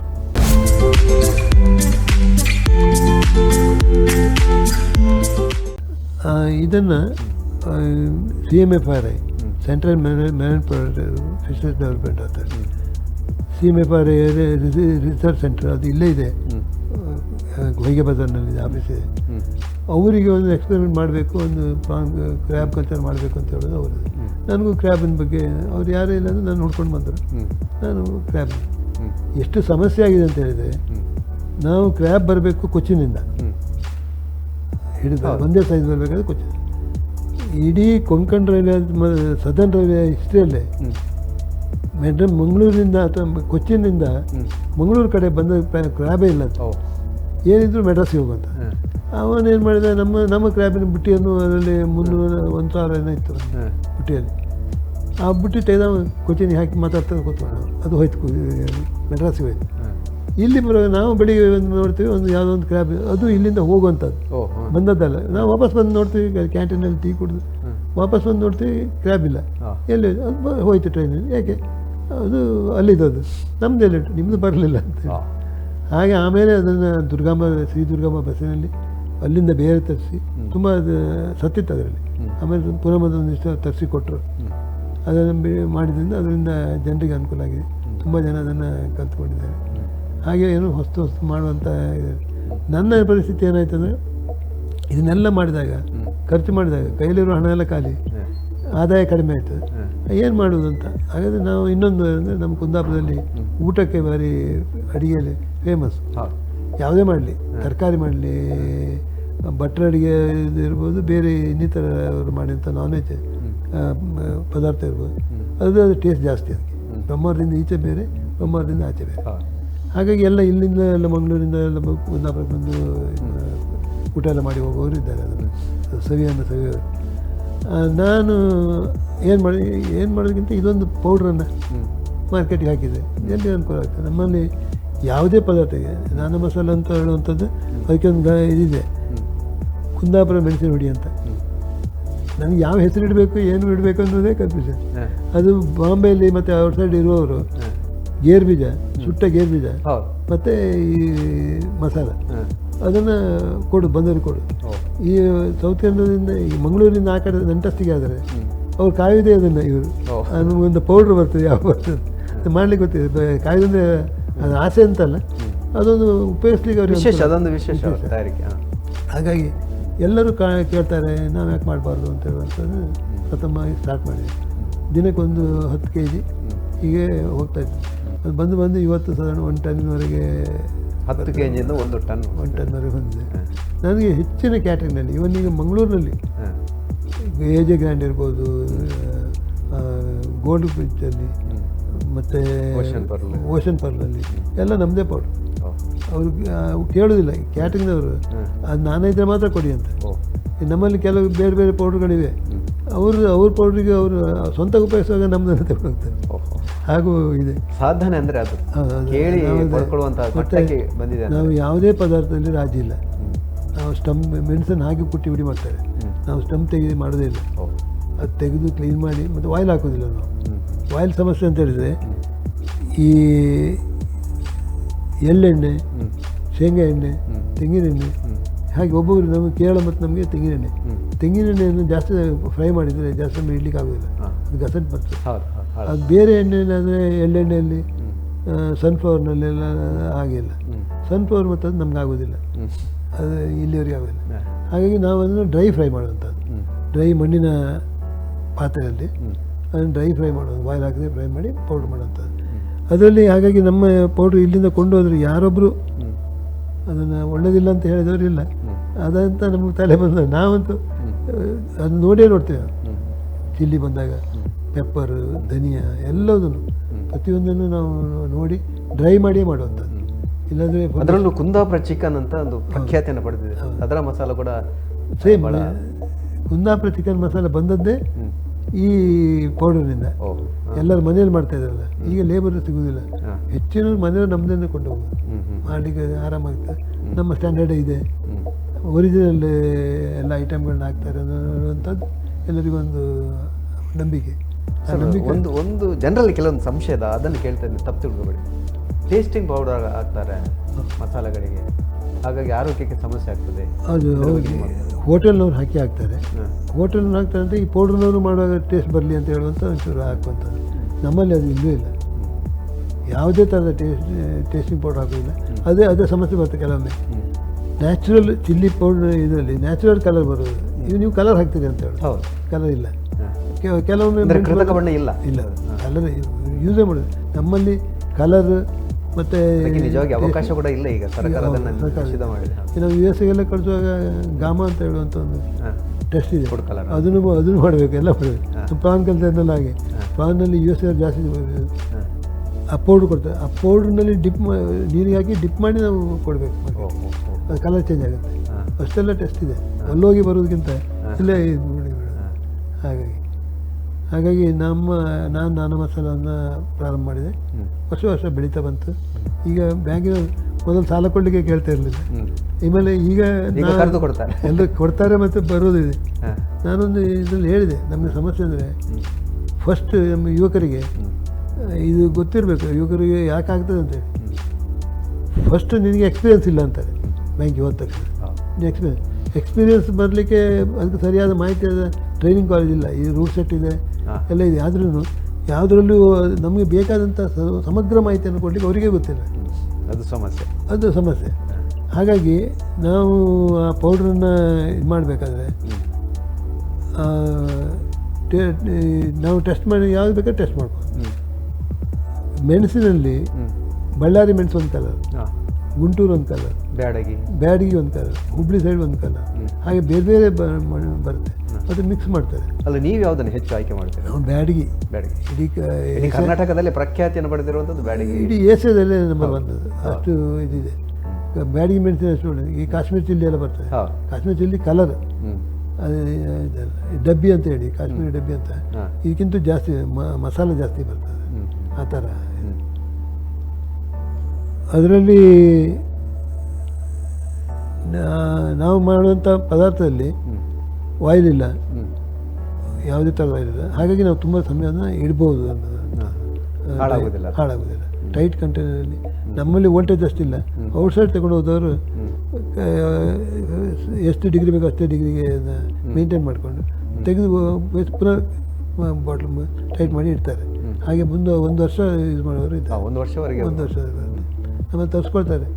ಈ IT BT ಹುಡುಗರು ಹುಡುಗಿಯರು ಆಸ್ಟ್ರೇಲಿಯಕ್ಕೆ, ಅಲ್ಲಿಂದ ನಮಗೆ 4,000 ಕೊರಿಯರ್ ಚಾರ್ಜ್ ಆಗ್ತದೆ. 350-400 ರೂಪಾಯಿ ಪೌಡ್ರ್ ಚಾರ್ಜ್. ಅದು ಕಾಸ್ಟ್ಲಿ ಆಗ್ತದೆ ನಮಗೆ. ಇಲ್ಲ, ನಮ್ಗೆ ಅದು ಬೇಕು, ನಾವು ಏನು ಮಾಡ್ಲಿಕ್ಕೆ ಆಗೋದಿಲ್ಲ. ಊಟ ಮಾಡಬೇಕಾದ್ರೆ ಬೇಕು, ನಮ್ಗೆ ಕೆಲಸಕ್ಕೆ ಹೋಗಬೇಕಾದ್ರೆ ಬೇಕು ದಿಢೀರ್. ಮತ್ತು ನಮ್ಮಲ್ಲಿ ಏನಂದರೆ ಅಡ್ವಾಂಟೇಜ್ ಏನಂದರೆ ಬೇರೆ ಪೌಡ್ರನ್ನ ಮೊದಲೇ ಹಾಕ್ತಾರೆ, ಎಷ್ಟು ಬೇಕೋ ಅಷ್ಟೇ, ಆಮೇಲೆ ಆ್ಯಡ್ ಮಾಡಲಿಕ್ಕೆ ಆಗೋದಿಲ್ಲ. ನಮ್ಮ ಪೌಡ್ರನ್ನ ನಾವು ಊಟ ಮಾಡುವ ಹೊತ್ತಿಗೆ ಸಹ ಅಷ್ಟು ಸೇರಿಸ್ಬೋದು. ಅದನ್ನು ಡ್ರೈ ಫ್ರೈ ಆಗಿರುತ್ತೆ, ಅದರಿಂದ ಹಸ್ಕು ವಾಸನೆ ಬರೋದಿಲ್ಲ, ಹಸಿ ಇದೆ. ಅದೇ ನಾನು ಕೇಳ್ತಾ ಅದು ಆ ಥರ ನಾವು ಮೇಂಟೈನ್ ಮಾಡ್ತೇವೆ. ಸರ್, ಎಷ್ಟು ಉತ್ಪನ್ನಗಳಿದೆ ನಿಮ್ಮಲ್ಲಿ ಮಸಾಲೆಗಳಲ್ಲಿ? ನಮ್ಮಲ್ಲೊಂದು ಈಗ 7-8 ಇದೆ. ಅದರಲ್ಲಿ ಹೈಯೆಸ್ಟ್ ಹೋಗುವಂಥದ್ದು ನಾನಾ ಮಸಾಲೆ, ಕುಂದಾಪುರ ಚಿಕನ್ ಮಸಾಲೆ, ಮತ್ತು ಫಿಶ್ ಫ್ರೈ ಇದೆ. ನಮ್ಮ ಬೇರೆ ಫಿಶ್ ಫ್ರೈ ಆಗಲ್ಲ, ನಮ್ಮೆಲ್ಲ ಐಟಮ್ಗಳನ್ನು ಇದೇ ಥರ. ಕೆಲವು ಫಿಶ್ ಹೋಟೆಲಲ್ಲಿ ಚಿಲ್ಲಿ ಪೌಡ್ರ್ ಹಾಕ್ತಾರೆ ಮತ್ತು ಬೇರೆ ಒಂಚೂರು ಮಸಾಲೆ ಹಾಕಿ ಮಾಡ್ತಾರೆ. ಹಾಗೆಲ್ಲ ನಮ್ಮದೆಲ್ಲ ಐಟಮ್ಗಳು ಅದರಲ್ಲಿ ಗೀ ರೋಸ್ಟ್ ಮಾಡ್ತೀವಿ.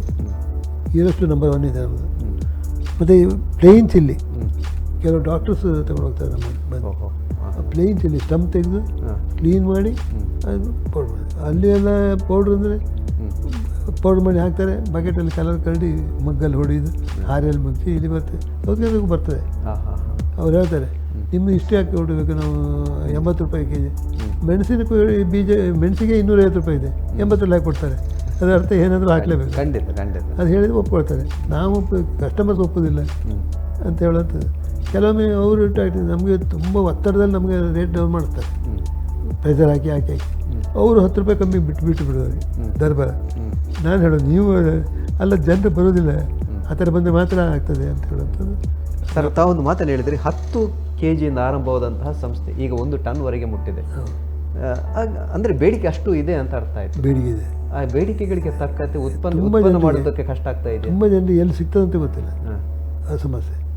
ನಮಗೆ ಮಂಗಳೂರಿನಲ್ಲಿ ನಮ್ಮ ಲೈನ್ನಲ್ಲಿ ಹೋಗೋರು ತುಳು ಮಾತಾಡೋರು ಹುಡುಗರನ್ನ ಹಾಕ್ತೇವೆ ನಾವು. ಯಾಕೆಂದರೆ ತುಳು ಮಾತಾಡಿದ್ರೆ ಕನ್ನಡದ ಬೇಡ ಅಂತ ಹೇಳ್ತಾರೆ. ಅಂದರೆ ನೀವು ಅವ್ರಿಗೆ ಅರ್ಥ ಆಗೋದಿಲ್ಲ. ನಾವು 10 ಅವರ ಈ ಕಡೆಯಿಂದ ಇಲ್ಲಿ ಮೂಲ್ಕಿ ದಾಟಿದ ಮೇಲೆ ಅಲ್ಲಿ ಈ ಸೈಡ್ನಲ್ಲಿ ಒಳಗೆ ಬಂದರೆ ತುಳು ಬಿಟ್ಟರೆ ಬೇರೆ ಭಾಷೆ ಬರೋದಿಲ್ಲ. ತುಳುವಲ್ಲಿ ಹೇಳಿದ ಮಾತ್ರ ಮನಸ್ಸಿಗೆ ಮುಟ್ತದೆ, ಮಾತೃಭಾಷೆ. ಅದು ತಪ್ಪಂತಲ್ಲ, ನಾವು ನಮ್ಮ ಮಾತೃಭಾಷೆಯ ಬಗ್ಗೆ ಯಾವ ಅರ್ಥ ಮಾಡ್ಕೊಳ್ಬೇಕಾದ್ರೂ ಮಾತೃಭಾಷೆಗೆ ಅರ್ಥ ಮಾಡಿದೆ. ಮಾತೃಭಾಷೆ ಇದರಲ್ಲಿ ಅದು ಹೃದಯದ ಭಾಷೆ, ಅದು ಇದ್ರೆ ಮಾತ್ರ ಸಾಧ್ಯ. ಎಲ್ಲರೂ ಬಂದರು, ಮಾರ್ಕೆಟ್ ನೋಡಿದ್ವಿ, ಇದು ಬೇಡ ಅಂತ ಹೇಳಿದಂತೆ ವಾಪಸ್ ಹೋದ್ರು. 2-3 ಕಂಪನಿ ಇದೆ, ನಮಗೆ ಮಾತ್ರ ಸ್ವಲ್ಪ ಈ ಕಡೆಯಲ್ಲಿ ಸ್ವಲ್ಪ ಜಾಸ್ತಿ ಇದೆ. ಅದೇ ಹೇಳಿದ್ದು ನಾನು, ಬೇಡಿಕೆ ಹೆಚ್ಚಾದಾಗೆ ಉತ್ಪಾದಿಸುವುದು ಸ್ವಲ್ಪ ಕಷ್ಟ ಅಂತ ಆಗ್ತಾ ಇದೆಯಾ? ಕಷ್ಟ, ಲೇಬರ್ ಜಾಸ್ತಿ ಬೇಕಾಗ್ತದೆ, ಅವರನ್ನು ಮೇಂಟೈನ್ ಮಾಡೋದೇ ಕಷ್ಟ. ಬಿಟ್ಟರೆ ಪೌಡ್ರ್ ಮಾಡಿದಷ್ಟು ಹೇಳಿದಷ್ಟು ಕೊಡ್ಬೋದು, ಕೊಡ್ಲಿಕ್ಕೆ ಆಗ್ತದೆ, ನಾವು ಕೊಡ್ತೇವೆ. ಈಗ ಬೆಂಗಳೂರಿಗೆಲ್ಲ ಒಂದೇ ಸರಿ 2,000 ಪ್ಯಾಕೆಟು ಆಗುತ್ತೆ ಕೊಡ್ತಾರೆ. ಅವರ ಬೇರೆ ಬೇರೆ ಶಾಪ್ಸ್ಗೆಲ್ಲ ಕೊಡ್ತಾರೆ. ಹೆಚ್ಚಿನ ಮಂಗಳೂರು ಸ್ಟೋರ್ಸ್ನಲ್ಲಿ ನಮ್ಮ ಪೌಡ್ರ್ ಇದೆ. ಸಾಮಾನ್ಯವಾಗಿ ಹೋಟೆಲ್ ಉದ್ಯಮದಲ್ಲಿ ಒಂದು ಬಾರಿ ಕೊಟ್ಟಂಥ ರುಚಿ ಏನಾದರೂ ಬದಲಾದರೆ ಮತ್ತೆ ಜನರಿಗೆ ಹೋಗುವುದಿಲ್ಲ. ಹಾಗಾಗಿ ಮಸಾಲ ಕ್ಷೇತ್ರದಲ್ಲಿ ಕೂಡ ಏನು ಮಸಾಲದ ಗುಣಮಟ್ಟ ಇತ್ತು ಅಥವಾ ರುಚಿ ಇತ್ತು, ಅದು ಏನಾದರೂ ಬದಲಾಗುವ ಸಾಧ್ಯತೆಗಳಿದೆ. ಅಲ್ಲಿ ಬೆಳೆಯ ಮೇಲೆ ಅವಲಂಬಿತರಾಗಿರ್ತದೆ. ಬೆಳೆ ಮೇಲೆ ಅವಲಂಬಿಸಿ ಇರ್ತದೆ. ಕೆಲವೊಮ್ಮೆ ಏನು ಮಾಡ್ತಾರೆ ಅಂದರೆ ನಮಗೆ ಖಾರ ಗೊತ್ತಾಗೋದಿಲ್ಲ. ಖಾರ ಅವರು ರೈತರಿಗೂ ಗೊತ್ತಿರೋದಿಲ್ಲ. ಹೌದು, ಖಂಡಿತ. ಹಸಿಮೆಣಸು ಬರ್ತದೆ, ಈ ಸಾರಿ ಸಂತೆಯಿಂದ ತಂದ ಮೆಣಸಲ್ಲಿ ಖಾರ ಕಡಿಮೆ ಇತ್ತು, ಚಪ್ಪೆ ಇತ್ತು ಸ್ವಲ್ಪ ಅಂತ ಹೇಳಿ ಕಸ್ಟಮರ್ ಒಬ್ಬ ಹೇಳಿದರೆ, ಬರೋ ಸರಿ ಮತ್ತೊಂದು ಮೆಣಸ್ತದೆ, ಅದು ಹಾಕಿದಾಗ ಖಾರ ಎಕ್ಸಸೈಸ್. ಎಂಥ ಸಮಸ್ಯೆಗಳು ತುಂಬ ಇದೆ. ನಮಗೆ ನೋಡುವಾಗ ಗೊತ್ತಾಗೋದಿಲ್ಲ. ಒಂದೇ ವೆರೈಟಿಯನ್ನು ನೋಡ್ಕೊತ ಬಂದರೆ ಅದಿಲ್ಲಾಂದರೆ ಮಾಡಲೇಬಾರ್ದು, ಪ್ರೊಡಕ್ಷನೇ ಇಲ್ಲ. ಇಲ್ಲಾಂದರೆ ಬಾಯಲ್ಲಿ ಉರಿ, ಇಡೀ ಬಾಡಿ ಒಳಗಡೆ ಎಲ್ಲ ಉರಿ, ತಿಂದಾದ ಮೇಲೆ ಬರುವಂಥದ್ದು ತುಂಬ ಇದು ಮಾಡ್ತಾರೆ. ಹಾಗೆ ಅನುಭವಿಸಿದ್ದೇವೆ ನಾವು ಕೆಲವು ನೋವುಗಳನ್ನು. ಆದರೆ ಈಗ ಮಾತ್ರ ನಾವು ಒಂದೇ ಸ್ಟ್ಯಾಂಡರ್ಡ್. ಆರಂಭಿಸುವ ಸಂದರ್ಭದಲ್ಲಿ ಈ ಮಟ್ಟಕ್ಕೆ ಬೆಳೆಯುತ್ತದೆ ಅನ್ನುವಂಥ ನಿರೀಕ್ಷೆ ಇತ್ತು. ಖರ್ಚಿಗೆ ದುಡ್ಡು ಆಗಲಿ ಅಂತ ಹೇಳೋದು ಅಷ್ಟೇ, ಬಿಟ್ಟರೆ ನಾವೇನು ಈ ಮಟ್ಟ ಬೆಳಿತೀವಿ ಅಂತ ಎಣಿಸ್ಲಿಲ್ಲ. ನನ್ನನ್ನು ಬೆಳೆಸಿದೆ ಅದು. ಈ ಹೋರಾಟದ ಇದರಲ್ಲಿ ಬೇರೆ ಬೇರೆ ವಿಷಯದಲ್ಲಿ ಹೋಗುವಾಗ ನನ್ನ ಒಂದಂಗಾದ ಖರ್ಚಿಗೆ ಹಣವನ್ನು ಮಾಡಿಕೊಟ್ಟದಿದ್ದರೆ ಈ ಮಸಾಲ ಪೌಡರ್. ಈಗ ನಿಮ್ಮ ಕುಂದಾಪುರದ ಈ ನಾನಾ ಮಸಾಲ ಎಲ್ಲಿಗೆಲ್ಲ ಹೋಗ್ತಾ ಇದೆ? ರಾಜ್ಯದ ಒಳಗೆ ಮಾತ್ರನಾ? ಇಲ್ಲ, ಇಂಡಿಯಾದಲ್ಲಿ ಎಲ್ಲ ಕಡೆ ಹೋಗ್ತದೆ, ಹೆಚ್ಚಿನ ಕಡೆ. ಇವನ್ ಹರಿಯಾಣದಿಂದ ತರಿಸ್ಕೊಳ್ತಾರೆ, ಅಸ್ಸಾಂನಿಂದ ತರಿಸ್ಕೊಳ್ತಾರೆ, ಪೂನಾದಿಂದ ಅವರೆಲ್ಲ ತರಿಸ್ಕೊಳ್ತಾರೆ. ಮತ್ತು ಔಟ್ಸೈಡ್ ಅಮೇರಿಕಾದಲ್ಲಿ ಒಂದು ಟೈಅಪ್ ಇದೆ ನಮ್ಮ ಮಂಗಳೂರಿನ. ಅವರು ನಾನಾ ಮಸಾಲೆ ಬೇಕು ಅಂತ ಹುಡುಕ್ತಾ ಇದ್ದಂತೆ. ಅವ್ರು ಹುಡ್ಕೊಂಡು ಬಂದ್ದಾರೆ, ನಾವು ಕೊಡಬೇಕು ಅವರಿಗೆ. ನಾವು ಪೌಡ್ರ್ ಇದರಲ್ಲಿ ಅವರ ಹೆಸರಿನಲ್ಲಿ ಪ್ರಿಂಟ್ ಇರ್ತದೆ, ಮ್ಯಾನುಫ್ಯಾಕ್ಚರ್ ಬೈ ನಾವು, ಮಾರ್ಕೆಟಿಂಗ್ ಬೈ ಅವರು. ಹಾಗೆ ಇಲ್ಲಿ ಫಿಶರೀಸ್ ಕಾಲೇಜ್ನಲ್ಲಿ ಅವ್ರದ್ದೊಂದು ಕ್ಯಾಂಟೀನ್ ಇದೆ, ಗೋವಾದಲ್ಲಿದೆ, ಮಡಿಕೇರಿಯಲ್ಲಿದೆ, ಲಾಲ್ಬಾಗ್ನಲ್ಲಿದೆ. ಅವರು ನಮ್ಮ ಪೌಡ್ರ್ ಅಂತ ತಗೋತಾರೆ ಫಿಶರೀಸ್ ಕಾಲೇಜ್ನವರು. ಅಂದರೆ ಅದರಲ್ಲೂ ಅಷ್ಟೇ, ಮೇಲೆ KFDC ಅಂತ ಹೇಳಿ ಮೀನು ಬ್ರ್ಯಾಂಡ್ ಇದೆ, ಲೋಗೋ ಇದೆ, ಕೆಳಗೆ ನಮ್ಮ ಲೋಗೋ ಹಾಕಿ ನಮ್ಮ ಇದು ಹಾಕಿ ಕೊಡುತ್ತೆ ಅವರಿಗೆ. ಸೇಲ್ಸ್ಗಳು ಅವರು ಸೇಲ್ಸ್ ಮಾಡ್ತಾರೆ, ಫಿಶನ್ನು ಕೇಳ್ತಾರೆ. ನಾನು ಆರಂಭದಲ್ಲಿ ಹೇಳಿದೆ, ತಾವು ಕೇವಲ ಒಂದು ಕ್ಷೇತ್ರಕ್ಕೆ ಅಥವಾ ಒಂದು ಉದ್ಯಮಕ್ಕೆ ಸೀಮಿತರಾದವರಲ್ಲ, ಭಾಳಷ್ಟು ಆಸಕ್ತಿಯನ್ನು ಹೊಂದಿದವರು. ಒಂದು ಕಡೆ ತರಕಾರಿಗಳನ್ನು ಕೂಡ ಮಾಡ್ತಾ ಇದ್ರಿ. ವೆನಿಲಾದಂತಹ ಕೃಷಿಗೆ ಅದು ಒಂದು ಕಾಲದಲ್ಲಿ ಬಹಳ ಆಸಕ್ತಿ ಇತ್ತು, ಮತ್ತೆ ಏನೋ ಕ್ಷೀಣ ಆಯಿತು. ವೆನಿಲಾದಂತಹ ಪ್ರಯೋಗಗಳು ಅಥವಾ ಜಾನುವಾರುಗಳನ್ನು ಸಾಕಣೆ ಮಾಡುವಂಥದ್ದು. ಅಂದರೆ ಭತ್ತದ ಕೃಷಿಯಲ್ಲಿ ಲಾಭ ಕಡಿಮೆ, ಉಪಬೆಳೆಗಳನ್ನು, ಮತ್ತು ಅದಕ್ಕೆ ಕೆಲಸ ಜಾಸ್ತಿ. ನಮ್ಮಲ್ಲಿ ನನ್ನ ಪ್ಲಾಟ್ನಲ್ಲಿ ಹೇಗೆಂದರೆ ಸರಿ ಗಂಜಲ ಹಟ್ಟಿ ತೊಳೆದ ನೀರು ಎಲ್ಲ ನೀರು ಒಂದು ಸ್ಟೋರ್ ಮಾಡಿ ಅಲ್ಲಿಂದ ಪಂಪ್ ಆಗ್ತದೆ. ನಾವು ಹೆಡ್ ಲೋಡಲ್ಲಿ ಯಾವುದು ಎಲ್ಲ ಪೈಪ್ ಲೈನ್ ಮರದ ಬುಡಕೆ ಬಿಡುವಂಥ, ಅದಕ್ಕೆ ಆ ಥರ ಗೊಬ್ಬರ ಹಾಕೋದು, ಸಗಣಿ ಕಸ ನೋಟ್ ಮಾಡಿ ಹಾಕೋದು, ಆದಷ್ಟು ಜೀರೋ ಮೇಂಟೆನೆನ್ಸ್ನಲ್ಲಿ ಮಾಡಿಟ್ಟು ನೋಡ್ತೇವೆ. ಈಗ ಖರ್ಚು ಲೆಕ್ಕ ಹಾಕಿದರೆ ಹೆದರಿಕೆ ಆಗ್ತದೆ, ಇಷ್ಟು ಖರ್ಚು ಮಾಡಿದ್ದೀನಿ, ಇಷ್ಟು ಬಂದಿದೆ ನನಗೆ ಅಂತ. ಹಾಗೆ ಬೇರೆ ಬೇರೆ ಐಟಮ್ಗಳು ಇರೋದ್ರಿಂದ ಲಾಭ. ಡೈರಿಯಲ್ಲೂ ಅಷ್ಟೇ, ಡೈರಿಗೆ ದಿನ ದನವನ್ನು ತಂದು ಕೋಳಿಗಿಂತಲೂ ಜಾಸ್ತಿ ದನವನ್ನು ಕರೆಯೋ ದನವನ್ನೇ ತರುವಂಥದ್ದು. ತಂದ ದಿವಸ ಮಧ್ಯಾಹ್ನ ಮೇಲೆ ಅದನ್ನು ಕರೆಯೋಕ್ಕೆ ಪ್ರಾರಂಭ ಮಾಡ್ತಾರೆ. ಅಲ್ಲಿಂದಲೇ ಸ್ಟಾರ್ಟ್ ಆದದ್ದು. ಮತ್ತು ಹೀಟಿಗೆ ಹೋಗುವಾಗ 1 ವರ್ಷ ಆದಮೇಲೆ ಕೆಲವು ಒಂದೊಂದು ತಡಿಗೆ ಒಂದೊಂದು ಇಟ್ಟಿದೆ. ಆ ಸಮಯದಲ್ಲಿ ಅದನ್ನು ಮಾರುಕಟ್ಟೆಗೆ ತರ್ತೇವೆ. ಈ ಹಾಲಿನ ಒಂದು ಇದು ಡೈಲಿ ಖರ್ಚಿಗೆ ಅದೊಂದು ಆದಾಯ. ಹಾಗಾಗಿ ಡೈರಿ ಮಾಡ್ತೇವೆ. ತರಕಾರಿ ಬಿಡ್ತೇವೆ, ತರಕಾರಿಯಲ್ಲೂ ಅಷ್ಟೇ. ಈಗ ನವಿಲುಗಳ ಕಾಟ ಜಾಸ್ತಿ ಎಲ್ಲ ಕಡೆ ಇದೆ. ನವಿಲುಗಳು, ಮಂಗಗಳು ಮತ್ತು ಮೊಲಗಳು. ಚಿಕ್ಕದನ್ನು ಮೊಲ ಕಟ್ ಮಾಡ್ತೇವೆ. ತುಂಬ ಸಮಸ್ಯೆ, ರೈತರ ಸಮಸ್ಯೆಯನ್ನು ಹೇಳಿದರೆ ಅದು ಪುಟ ಬರ್ದಷ್ಟಿರ್ತದೆ. ಹಾಗಾಗಿ ನಮ್ಮ ಹಣ್ಣು ಈ ರಂಬುಟಾನ್ ಇದು ದೊಡ್ಡ ಸಮಸ್ಯೆ ಅಂದರೆ ನೀವು ಕೇಳಿದಾಗ ಮಾರ್ಕೆಟ್ ಇಲ್ಲ. ನಾವು ಮಾರ್ಕೆಟ್ ಮಾಡಿದ್ದು ಅದಕ್ಕೆ ಸರಿ. ಇಲ್ಲಿ ಕುಡ್ಸಂಪಿದೆ, ಮತ್ತು ಪ್ರತಿಯೊಂದು ಇದರಲ್ಲೂ A P M C purchase ಕಡಿಮೆ. ಇಲ್ಲಿ ಜಾಸ್ತಿ ಅಂದರೆ ತೆಂಗಿನಕಾಯಿ, ಅಡಿಕೆ ಇದು ಮಾತ್ರ ಹೋಗ್ತದೆ ಬರುವಂಥದ್ದು. ಬೇರೆ ಔಟ್ಸೈಡಿಂದ ಬರುವಂಥ. ಈಗ FPO ಒಂದು ಮಾಡಿದ್ದಾರೆ, ಕೇಂದ್ರ ಸರ್ಕಾರ ಯೋಜನೆಗಳು, ರೈತೋತ್ಪಾದಕ ಸಂಸ್ಥೆಗಳು. ನಮ್ಮದು FPO ಅಲ್ಲಿ ಇದೆ. ಮತ್ತು ಮತ್ತು ಮೈಸೂರಿನಲ್ಲಿ ಆಹಾರ ಸಂಸ್ಕರಣೆ. ಹೌದು, ಸಂಸ್ಕರಣೆ. ಅಲ್ಲಿ ಸಹ ಟೆಸ್ಟ್ ಮಾಡಿದ್ದೀವಿ ನಾವು. ಫುಡ್ಡನ್ನು ಟೆಸ್ಟ್ ಮಾಡಲಿ 30,000 ತಗೊಳ್ತಾರೆ. ಟೆಸ್ಟ್ ರಿಪೋರ್ಟ್ ಕೊಡ್ತಾರೆ. 5% ಜಾಸ್ತಿ ವಾಟರ್ ಕಂಟೆಂಟ್ಸ್ ಇರಬಾರ್ದು, ಅದರಲ್ಲಿ ಮಾಯ್ಚರ್ ಇದ್ದರೆ 1% ಎಲ್ಲದನ್ನು ಟೆಸ್ಟ್ ಮಾಡಿ ಮಾಡ್ತಾರೆ.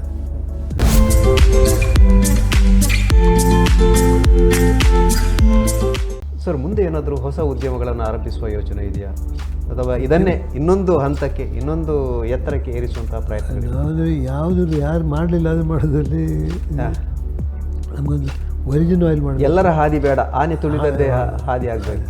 ನನ್ನನ್ನು ಫಾಲೋ ಮಾಡೋದು ಬೇಕು, ನಾನು ಇನ್ನೊಬ್ಬರನ್ನು ಫಾಲೋ ಮಾಡೋದಿಲ್ಲ. ಅಂದರೆ ತುಂಬ ಕಷ್ಟಗಳಿದೆ. ಕಷ್ಟ ಬಂದು ಹೊಸದಂದ ತಕ್ಷಣ ನಾವು ಅಂತ ಯಾವುದೇ ಒಂದು ಇದರಲ್ಲಿ ಹೊಸ ನಮ್ಮನ್ನು ಕೇಳ್ತಾರೆ ಅವರು ಪಬ್ಲಿಕ್ಸ್, ಇದೆ ಹೊಸ ಮಾಡ್ಬೋದು ಅಂತ. ಅದೇ ಥರ ಮಾಡಲಿಕ್ಕೆ ಕೋಕೋನಟ್ನಲ್ಲಿ ನಮ್ಮಲ್ಲಿ ಕೋಕೋನಟ್ ಹೈಯೆಸ್ಟ್ ಬರ್ತದೆ. ಕೋಕೋನಟನ್ನು ಯೂಸ್ ಮಾಡೋದಿಲ್ಲ, ಅದು ಜಾಸ್ತಿ ಸಮಯ ಇಡ್ಲಿಕ್ಕಾಗೋದಿಲ್ಲ. ಈಗ desiccated coconut powder, origin oil ಎಲ್ಲ ಪ್ರಾರಂಭ ಆಗಿದೆ. ಅದಕ್ಕೂ ಮಾರ್ಕೆಟ್ ಸ್ವಲ್ಪ ಕಷ್ಟ ಇದೆ. ಅದನ್ನು ಆಯಿಲ್ ಮತ್ತು ಈ ಡೆಸಿಕೇಟೆಡ್ ಕೋಕೋನಟ್ ಪೌಡ್ರ್ ಮಾಡಬೇಕಾದ್ರೆ ಔಟ್ಸೈಡ್ ಚಿಪ್ಪು ತೆಗೆದ ಮೇಲೆ ಆ ಪೀಲಿಂಗ್ ಮಾಡ್ತಾರೆ. ಆ ಪೀಲಿಂಗ್ನಲ್ಲಿ ವೈಟ್ ಆಯಿಲ್ ತುಂಬ ಇರ್ತದೆ. ಸೋಪ್ ಫ್ಯಾಕ್ಟ್ರಿಗೆ ಅದು ತಿನ್ನಲಿಕ್ಕೆ ಆಗೋದಿಲ್ಲ, ಸ್ವಲ್ಪ ಇದಿರ್ತದೆ. ಆ ಥರ ಆಯಿಲ್ ಅನ್ನುವಂಥದ್ದು ಒಂದು ಐಟಮನ್ನು ನಮ್ಮಲ್ಲಿಂದ ಹೊರಗೆ ತೆಂಗು ಕಲ್ಪವೃಕ್ಷ ಅಂತ ಹೇಳಿದಾಗೆ ಅದರ ಪ್ರತಿಯೊಂದು ಐಟಮನ್ನು ಯಾವುದನ್ನು ಬಿಸಾಡಲಿಕ್ಕಿಲ್ಲ ಉಪಯೋಗಿಸ್ತಾ ಇದ್ದಾರೆ. ಈಗ ಕಾಯಿಲ್ ಇಂಡಸ್ಟ್ರಿ ಎಲ್ಲ ಬಂದಾದ್ರೂ ಆ ಪೌಡ್ರ್ ಇದರಲ್ಲಿ ಈ ಕೋಕೋಪಿಟ್ ಅಂತ ಹೇಳಿ ಫರ್ಟಿಲೈಸರ್ ಇದು ಮಾಡ್ತಾರೆ. ಪ್ರತಿಯೊಂದಕ್ಕೂ ಅನುಕೂಲ ಇದೆ. ಅದನ್ನು ಮಾಡಬೇಕಂತ ಉಂಟು. ಅದನ್ನು ನೋಡೋರಿಲ್ಲ, ಮೇಂಟೈನ್ ಮಾಡೋದು ಕಷ್ಟ ಅಂತ ಹೇಳುವಂಥದ್ದು. ಸ್ವಲ್ಪ ಹೆಲ್ತ್ ಸ್ವಲ್ಪ ಪ್ರಾಬ್ಲಮ್ ಇದೆ, ನಾನು ಅದಕ್ಕೆ ಮಾಡ್ತೇನೆ. ಈಗ ತಾವು ಶ್ರೀ ಪದ್ಧತಿ ಅಂತ ಹೇಳಿದ್ರು, ಬಹುಶಃ ಇವತ್ತು ಕೃಷಿ ನಾಶ ಆಗ್ತಾ ಇರುವಂಥ ಸಂದರ್ಭದಲ್ಲಿ ಆ ಒಂದು ಹೊಸ ಹೊಸ ಯೋಜನೆಗಳು ಭಾಳ ಅನುಕೂಲ ಆಗ್ಬೋದಂತ ಅನಿಸ್ತಾ ಇದೆ. ಅದನ್ನು ಕಲಿಸುವಂತಹ ಅಥವಾ ತರಬೇತಿ ನೀಡುವಂತಹ ಪ್ರಯತ್ನಗಳಿದೆ. ಅದು 100 KVK ಅವರು ಕೃಷಿ ವಿಜ್ಞಾನ ಕೇಂದ್ರ ಬ್ರಹ್ಮಾವರದವರು ಮತ್ತು ಬೆಂಗಳೂರು ಮಾಡ್ತಾರೆ. ಅದನ್ನು ಹೊಸ ತರದೇ ಇದ್ದರೆ ಈಗ ಕೆಲಸ ಮಾಡಿದೆ. ಟ್ರ್ಯಾಕ್ಟರ್ ಹೋಗ್ತದೆ ಅಂತ ಹೇಳಿದ್ರೆ ಇಲ್ಲ, ಟ್ರ್ಯಾಕ್ಟರ್ ಇಲ್ಲ, ಟ್ರ್ಯಾಕ್ಟರ್ ಗದ್ದೆಯಲ್ಲಿ ಇಳಿಸ್ಲಿಕ್ಕೆ ಆಗೋದಿಲ್ಲ, ಪೋರ್ಟಲ್ಲಿ ಇಳಿಸ್ಲಿಕ್ಕೆ. ಇವತ್ತು ಎಲ್ಲದನ್ನು ಟ್ರ್ಯಾಕ್ಟರಲ್ಲೇ ಮಾಡೋದು, ಆ ಥರ ಪದ್ಧತಿ. ಅದರಿಂದ ಹೊಸತನ್ನು ಮಾಡುವಾಗ ಎಲ್ಲರೂ ಕೈ ಹಾಕಬೇಕು, ಲಾಭ ಆದರೆ ಮಾತ್ರ, ಇಲ್ಲದ್ರೆ ಯಾರು ಇದು ಮಾಡೋದಿಲ್ಲ. ಈ ಧರ್ಮಸ್ಥಳ ಗ್ರಾಮಾಭಿವೃದ್ಧಿಯ ಗುಂಪುಗಳು ಬಂದಿದ್ದರಿಂದ ಸ್ವಲ್ಪ ಕೃಷಿಯನ್ನು ಮಾಡಲಿಕ್ಕೆ ಒಬ್ರಿಗೊಬ್ರು ಸಹಾಯ ಮಾಡಿಕೊಂಡು, ಇಲ್ಲದೆ ಒಬ್ಬರ ಮನೆಗೆ ಒಬ್ಬರು ಕೆಲಸ ಹೋಗ್ಲಿಕ್ಕೆ ಆಗ್ತಾ ಇರಲಿ. ಅದೇ ಪದ್ಧತಿ ಗುಂಪು ಅಂತ ಹೇಳಿದರೆ ಹೋಗಲೇಬೇಕು, ಅನಿವಾರ್ಯ. ಹಾಗಾಗಿ ಅದರ ಮುಖಾಂತರ ಮಾಡ್ತಾ ಇದ್ದಾರೆ. ಈಗ ಮತ್ತೊಂದು ಮಾತು ಇತ್ತೀಚೆಗೆ ಕೇಳಿಬರ್ತಾ ಇದೆ, ಸ್ವಲ್ಪ ನೀರಿದ್ರೆ ಒಳ್ಳೆಯದು ಕೃಷಿಗೆ, ತುಂಬ ನೀರೇನು ಬೇಕಾಗಿಲ್ಲ. ಅದು ನೀರು ಆವಿಯಾಗಿ ಹೋಗ್ತದೆ. ನೀರು ಡೈರೆಕ್ಟ್ ಮತ್ತು ಫರ್ಟಿಲೈಸರು ಅಷ್ಟೇ. ನಾವು ಡ್ರಮ್ಮಿನಲ್ಲಿ ಹಾಕಿ ಕೊಟ್ಟರೆ 5 kg 1 ಎಕರೆ ಒಂದೇ ಸರಿ ಕೊಡ್ಬೋದು. 5 kg ನಾವು ಹಾಗೆ ಹಾಕ್ಬೇಕಾದ್ರೆ 50 kg ಹಾಕಿದ್ರು 1 ಎಕರೆ ಸಾಕಾಗುತ್ತೆ, 1 ಚೀಲ ಇದು ಆಗ್ತದೆ. ಅದನ್ನು ಮಾಡಲಿಕ್ಕೆ ಅನುಕೂಲ ಆಗ್ತದೆ. ಅದನ್ನು ಎಲ್ಲರೂ ಕಂಡುಕೊಂಡಿದ್ದಾರೆ. ನಮ್ಮಲ್ಲಿ ಸಮಸ್ಯೆ ಅಂದರೆ ಇದನ್ನು ನಾನು ಮಾಧ್ಯಮ ಮುಖಾಂತರ ರೈತರಿಗೂ ಹೇಳಲಿಕ್ಕೆ ಇಷ್ಟಪಡ್ತೇನೆ. ಸಬ್ಸಿಡಿ ಇದೆ, 90% ಸಬ್ಸಿಡಿ ಇದೆ ಡ್ರಿಪ್ಪಿಗೆ. ಆದರೆ ಕೊಡುವಂಥ ರೀತಿ ಸರಿ ಇಲ್ಲ. ನಾನು ಅವರಿಗೆ ಜೈನ್ ಡ್ರಿಪ್ಪಿನ ಶ್ರೀನಿವಾಸನ್ ಅಂತ ಹೇಳಿ ಅವರಿಗೆ ನಾನು ಒಮ್ಮೆ ಬಜಗೋಳಿಯಲ್ಲಿ ಕೃಷಿಗೆ ಸಭೆಯಲ್ಲೇ ಹೇಳಿದೆ, ನೀವು ಹೀಗೆ ಹೇಗೆಂದರೆ 1 ಎಕರೆ ತೆಂಗು ಹಾಕಿದರೆ 60 ಮರ ಒಂದು ಅಡಿಕೆ ಆದರೆ 450 ಒಂದು ಎಕರೆ. ನಮ್ಮಲ್ಲಿ ಹೇಗೆಂದರೆ ಸಮಗ್ರ ಕೃಷಿ. ನಮ್ಮಲ್ಲಿ ಒಂದು ಪಪ್ಪಾಯಿ ಗಿಡ ಇರ್ತದೆ, ಎಲ್ಲವೂ ಇರ್ತದೆ, ಪೇರ್ಲೆ ಇರ್ತದೆ, ಮಾವು ಇರ್ತದೆ. ಅದೇ ಡ್ರಿಪ್ಪಿಗೆ ಬಂದಂಥ ಈಗಿನ ಇದರಲ್ಲಿ ಅದಕ್ಕೆ ಹಾಕ್ಲಿಕ್ಕೆ ಅವಕಾಶ ಇಲ್ಲ. ಪಂಪನ್ನು ಹೇಗಂತ ಹೇಳಿದರೆ ಬಾಟಮ್ನಿಂದ ಫುಟ್ಬಾಲಿಂದ ಸಸಿವರೆಗೆ ಹೋಗೋದಕ್ಕೂ ಅವರು ಸಹಾಯನ ಮಾಡಬೇಕು. ನಮ್ಮಲ್ಲಿ ಹೇಗೆ ನಮ್ಮ ತಾತನ ಅಜ್ಜನಾಗಿ ಒಂದು 3 HP ಮೋಟ್ರ್ ಇರ್ತದೆ, ಅದು ಗುರು ಇರ್ತದೆ, ಹೆಡ್ ಇರೋದಿಲ್ಲ, ಏನು 3 ಫೀಟ್ ಹೊರಗೆ ಬೀಳುತ್ತೆ, ನೀರು ಬೀಳುತ್ತೆ ಅಷ್ಟೇ. ಇದಕ್ಕೆ 2800 RPM ಅಂತ ಮೋಟ್ರನ್ನ ಹಾಕಿದರೆ ಹೈ ಸ್ಪೀಡ್ ಗುಡ್ಡದ ತಲೆಗೆ ಹೋಗ್ತದೆ. ಅದು ಡ್ರಿಪ್ಪಿನ ಮುಖಾಂತರ ಅದಕ್ಕೆ ಸಬ್ಸಿಡಿ ಇಲ್ಲ. ಅದರ ಮಧ್ಯೆ ಇನ್ನೊಂದು ಸಮಸ್ಯೆ ಇದೆ ನಮ್ಮ ಈ ಭಾಗದಲ್ಲಿ, ಅವಿಭಜಿತ ಜಿಲ್ಲೆಯಲ್ಲಿ. ಏನಂದರೆ RTC ಯಾರ್ದು ಅಜ್ಜಿನ ಹೆಸರಲ್ಲಿ ಇರ್ತದೆ, ಅದು ಮಂಗಳೂರು ಕಡೆ ಜಾಸ್ತಿ. ಹಾಗಾಗಿ ಸರ್ಕಾರದ ಯಾವುದೇ ಸೌಲಭ್ಯಗಳನ್ನು ಪಡೆದುಕೊಳ್ಳೋದಕ್ಕೆ ಭಾಳ ಕಷ್ಟ ಇದೆ. ಈಗ ಸಿಸ್ಟಮ್ ಮಾಡ್ತಿದ್ದಾರೆ ಆನ್ಲೈನ್ ಮಾಡಲಿಕ್ಕೆ. ಅಲ್ಲಿ ಏನಾಗಿದೆ ಅಂದರೆ RTC ಪದ್ಧತಿ ಬಂತು 67 72 RTC ಪದ್ಧತಿ. ಒಂದು ಖಾತೆ ಸುಮ್ಮನೆ ಅಡಂಗಲ್ ನಕ್ಷೆ ಡಿಪಾರ್ಟ್ಮೆಂಟು ಹಾಗೆ. ADLR ಆಫೀಸ್ ಒಂದು ಬೇರೆ ಇತ್ತು, ADLR ಆಫೀಸ್, ತಾಲೂಕು ಆಫೀಸ್ ಬೇರೆ, ಕಂದಾಯ ಇಲಾಖೆ ಬೇರೆ, ADLR ಬೇರೆ, ಹಾಗೆ ಬೇರೆ ಬೇರೆ ಇಲಾಖೆಗಳಿವೆ.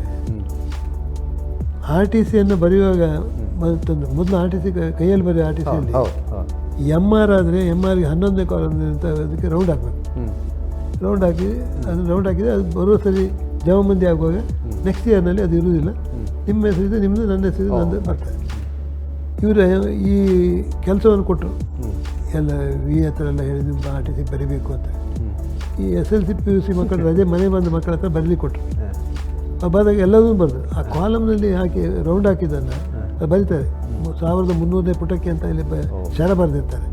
ಆ ಶರವನ್ನು ನೋಡೋದಿಲ್ಲ, ಇದನ್ನು ನೋಡೋದಿಲ್ಲ ಅವರು RTC. ಹಾಗಾಗಿ ನಮ್ಮ ಕುಂದಾಪುರ ತಾಲೂಕಿನ 101 ಗ್ರಾಮ ಇದೆ, 1000 ಎಕರೆ ಫೀಲ್ಡ್ ಜಾಸ್ತಿ ಇದೆ. ಗೇಣಿಗೋಸ್ಕರ ಭತ್ತದ ಅಕ್ಕಿ ಗೇಣಿ ತಗೊಳ್ಳಿಕ್ಕೋಸ್ಕರ ಭೂಮಿಯನ್ನು 30 ಸೆಂಟ್ಸನ್ನು 40 ಸೆಂಟ್ಸ್ ಅಂತ ಮಾಡಿದೆ. ರೆಕಾರ್ಡ್ಲಿ 45 ಅಂತ ಊಹಿಸಿ, ಹಾಗೆ ಭತ್ತ ಒಳ್ಳೆ ಬಂದರೆ ಅದನ್ನು ಒಪ್ತಾರೆ ಗೇಣಿ ಮಾಡುವರು, ಇಲ್ಲದ ಒಪ್ಪೋದಿಲ್ಲ. ಆ ಥರ ಬಂದದ್ರಿಂದ ನಮ್ಮಲ್ಲಿ RTC ಇಲ್ಲ. ಇಲ್ಲಿ ಖಾತೆದಾರರು ಅದನ್ನು ಒಬ್ಬರು ತೀರ್ಕೊಂಡ್ರೆ ಅವ್ರಿಗೆ ಬೇಕಾದಂಥ ವ್ಯವಸ್ಥೆಯನ್ನು ಮಾಡಿಕೊಡ್ಲಿಕ್ಕೆ ಅವಕಾಶ ಇಲ್ಲ ಸರ್ಕಾರದಲ್ಲಿ. ಅವರು ಮರಣ ಪತ್ರಿಕೆ ಬೇಕು, ಆಮೇಲೆ ಹಕ್ಕುದಾರ ಯಾರಂತ ಬೇಕು, ಅಷ್ಟು ಮಾಡುವಂಥದ್ದು ಈಗ ಮಾಡ್ತೇನೆ ಅಂತ ಹೇಳ್ತಾರೆ. ನೋಡಬೇಕು. ಕಾರ್ಯಕ್ರಮವನ್ನು ಮುಗಿಸುವಂಥ ಸಮಯ ಬಂದಿದೆ. ಸಾಕಷ್ಟು ವಿಚಾರಗಳನ್ನು ಹೇಳಿದಿರಿ. ಯುವ ಸಮುದಾಯ ಒಂದು ಹೊಸ ಉದ್ಯಮಕ್ಕೆ ಕೈ ಹಾಕುವಂತಹ ಆಸಕ್ತಿ ಇರುವವರಿಗೆ ಏನು ಹೇಳಿಕೆ? ಆಸಕ್ತಿ ಇರುವವರಿಗೆ ಪ್ರಥಮವಾಗಿ ಮಾರ್ಕೆಟಿಂಗ್ ನೋಡಬೇಕು. ಯುವಕರಲ್ಲಿ ನಾನು ಮಾಡಿದ್ದೇನೆ, ನಂದು ಪ್ರಾಡಕ್ಟ್ ಇದೆ ಅಂತ ಹೇಳಿದರೆ ಯಾರು ತಗೊಳ್ಳೋದಿಲ್ಲ. ಮಾರ್ಕೆಟ್ ಮಾಡಿದ ಮೇಲೆ ಮಾರ್ಕೆಟ್ನಲ್ಲಿ ಮೂವ್ ಆಗ್ತದೆ ಅಂತಾದರೆ ಅಂಥ ಪ್ರಾಡಕ್ಟ್ಗಳನ್ನು ಮಾಡಬೇಕಾಗುತ್ತೆ, ಇಲ್ಲದ್ರೆ ಸಾಧ್ಯ ಇಲ್ಲ. ಬ್ಯಾಂಕಿಗೆ ಪ್ರತಿಯೊಂದು ಸಾಲಕ್ಕೆ ಅವಕಾಶ ಇದೆ. ತರಬೇತಿ ಬೇಕಂತ ರೂಟ್ ಸೆಟ್ ಅಂತ ನಮ್ಮ ಮಾತಿನ ಮಧ್ಯೆ ಒಂದು ಮಾರುಕಟ್ಟೆ ಅಧ್ಯಯನ ಅಂತಿದೆ, ಮಾರ್ಕೆಟ್ ಸ್ಟಡಿ ಅಂತ ನಾವು ಹೇಳ್ತೇವೆ. ಯಾವ ರೀತಿ ಅದನ್ನು ಮಾಡಬೇಕು? ಅದನ್ನು ಅಧ್ಯಯನವನ್ನು ಹೇಗಂತ ಹೇಳಿದ್ರೆ, ಅಂಗಡಿಗೆ ಹೋದರೆ ಯಾವ ಐಟಮ್ಗಳನ್ನ ಜಾಸ್ತಿ ತಗೊಳ್ತಾರೆ, ಖರೀದಿ ಮಾಡ್ತಾರೆ ಅನ್ನೋದು ನಾವು ಸುಮ್ಮನೆ ಒಂದು ಸೈಡ್ ನಿಂತಾದರೂ ವಾಚ್ ಮಾಡಬೇಕು.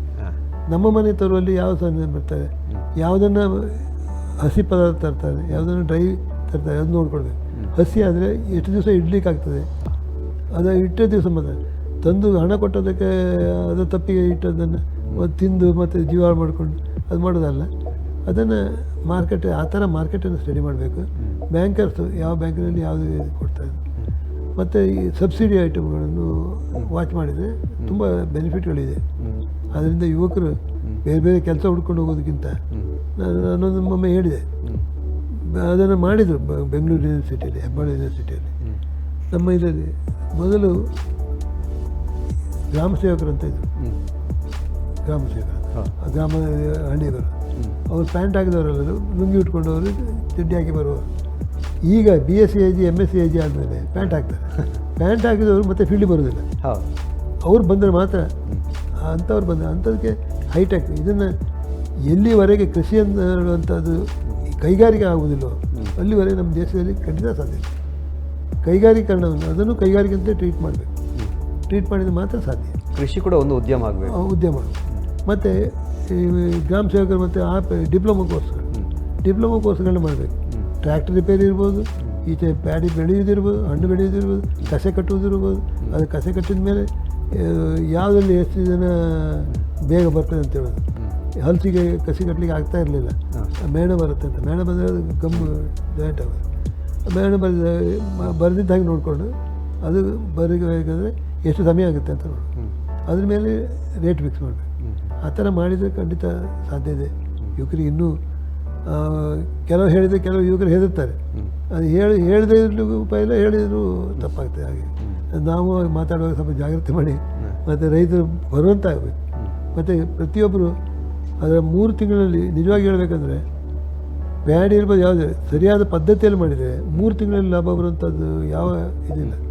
ಕೃಷಿಯಲ್ಲಿ ದೂರ ಬೆಳವಣಿಗೆ ಇರುವಂಥದ್ದು ಹಲಸು ಮಾವು ಬಿಟ್ಟರೆ ಅದು ಪ್ರತಿಯೊಂದರಲ್ಲೂ ಲಾಭ ಇದೆ. ಅದರಿಂದ ಲಾಭ ಬರೋದ್ರಿಂದ ನಮ್ಮ ಇರುವ ಭೂಮಿಯನ್ನು ಉಪಯೋಗಿಸ್ಕೊಳ್ಬೇಕು. 1 ಇಂಚು ಖಾಲಿ ಬಿಡಬಾರ್ದು. ಭೂಮಿಯು ಚೆನ್ನಾಗಿರ್ತದೆ, ನಮಗೂ ಒಂದು ಸ್ವಾವಲಂಬಿ ಬದುಕು ಬರುತ್ತೆ. ಹೈಟೆಕ್ನಲ್ಲಿ ಮಾಡಿದರೆ ಎಲ್ಲೋ ಪ್ರತಿಯೊಂದು. ಸರಿ, ಸಾಕಷ್ಟು ವಿಚಾರಗಳನ್ನು ನಮ್ಮ ಮುಂದೆ ಹಂಚಿಕೊಂಡಿದ್ರಿ.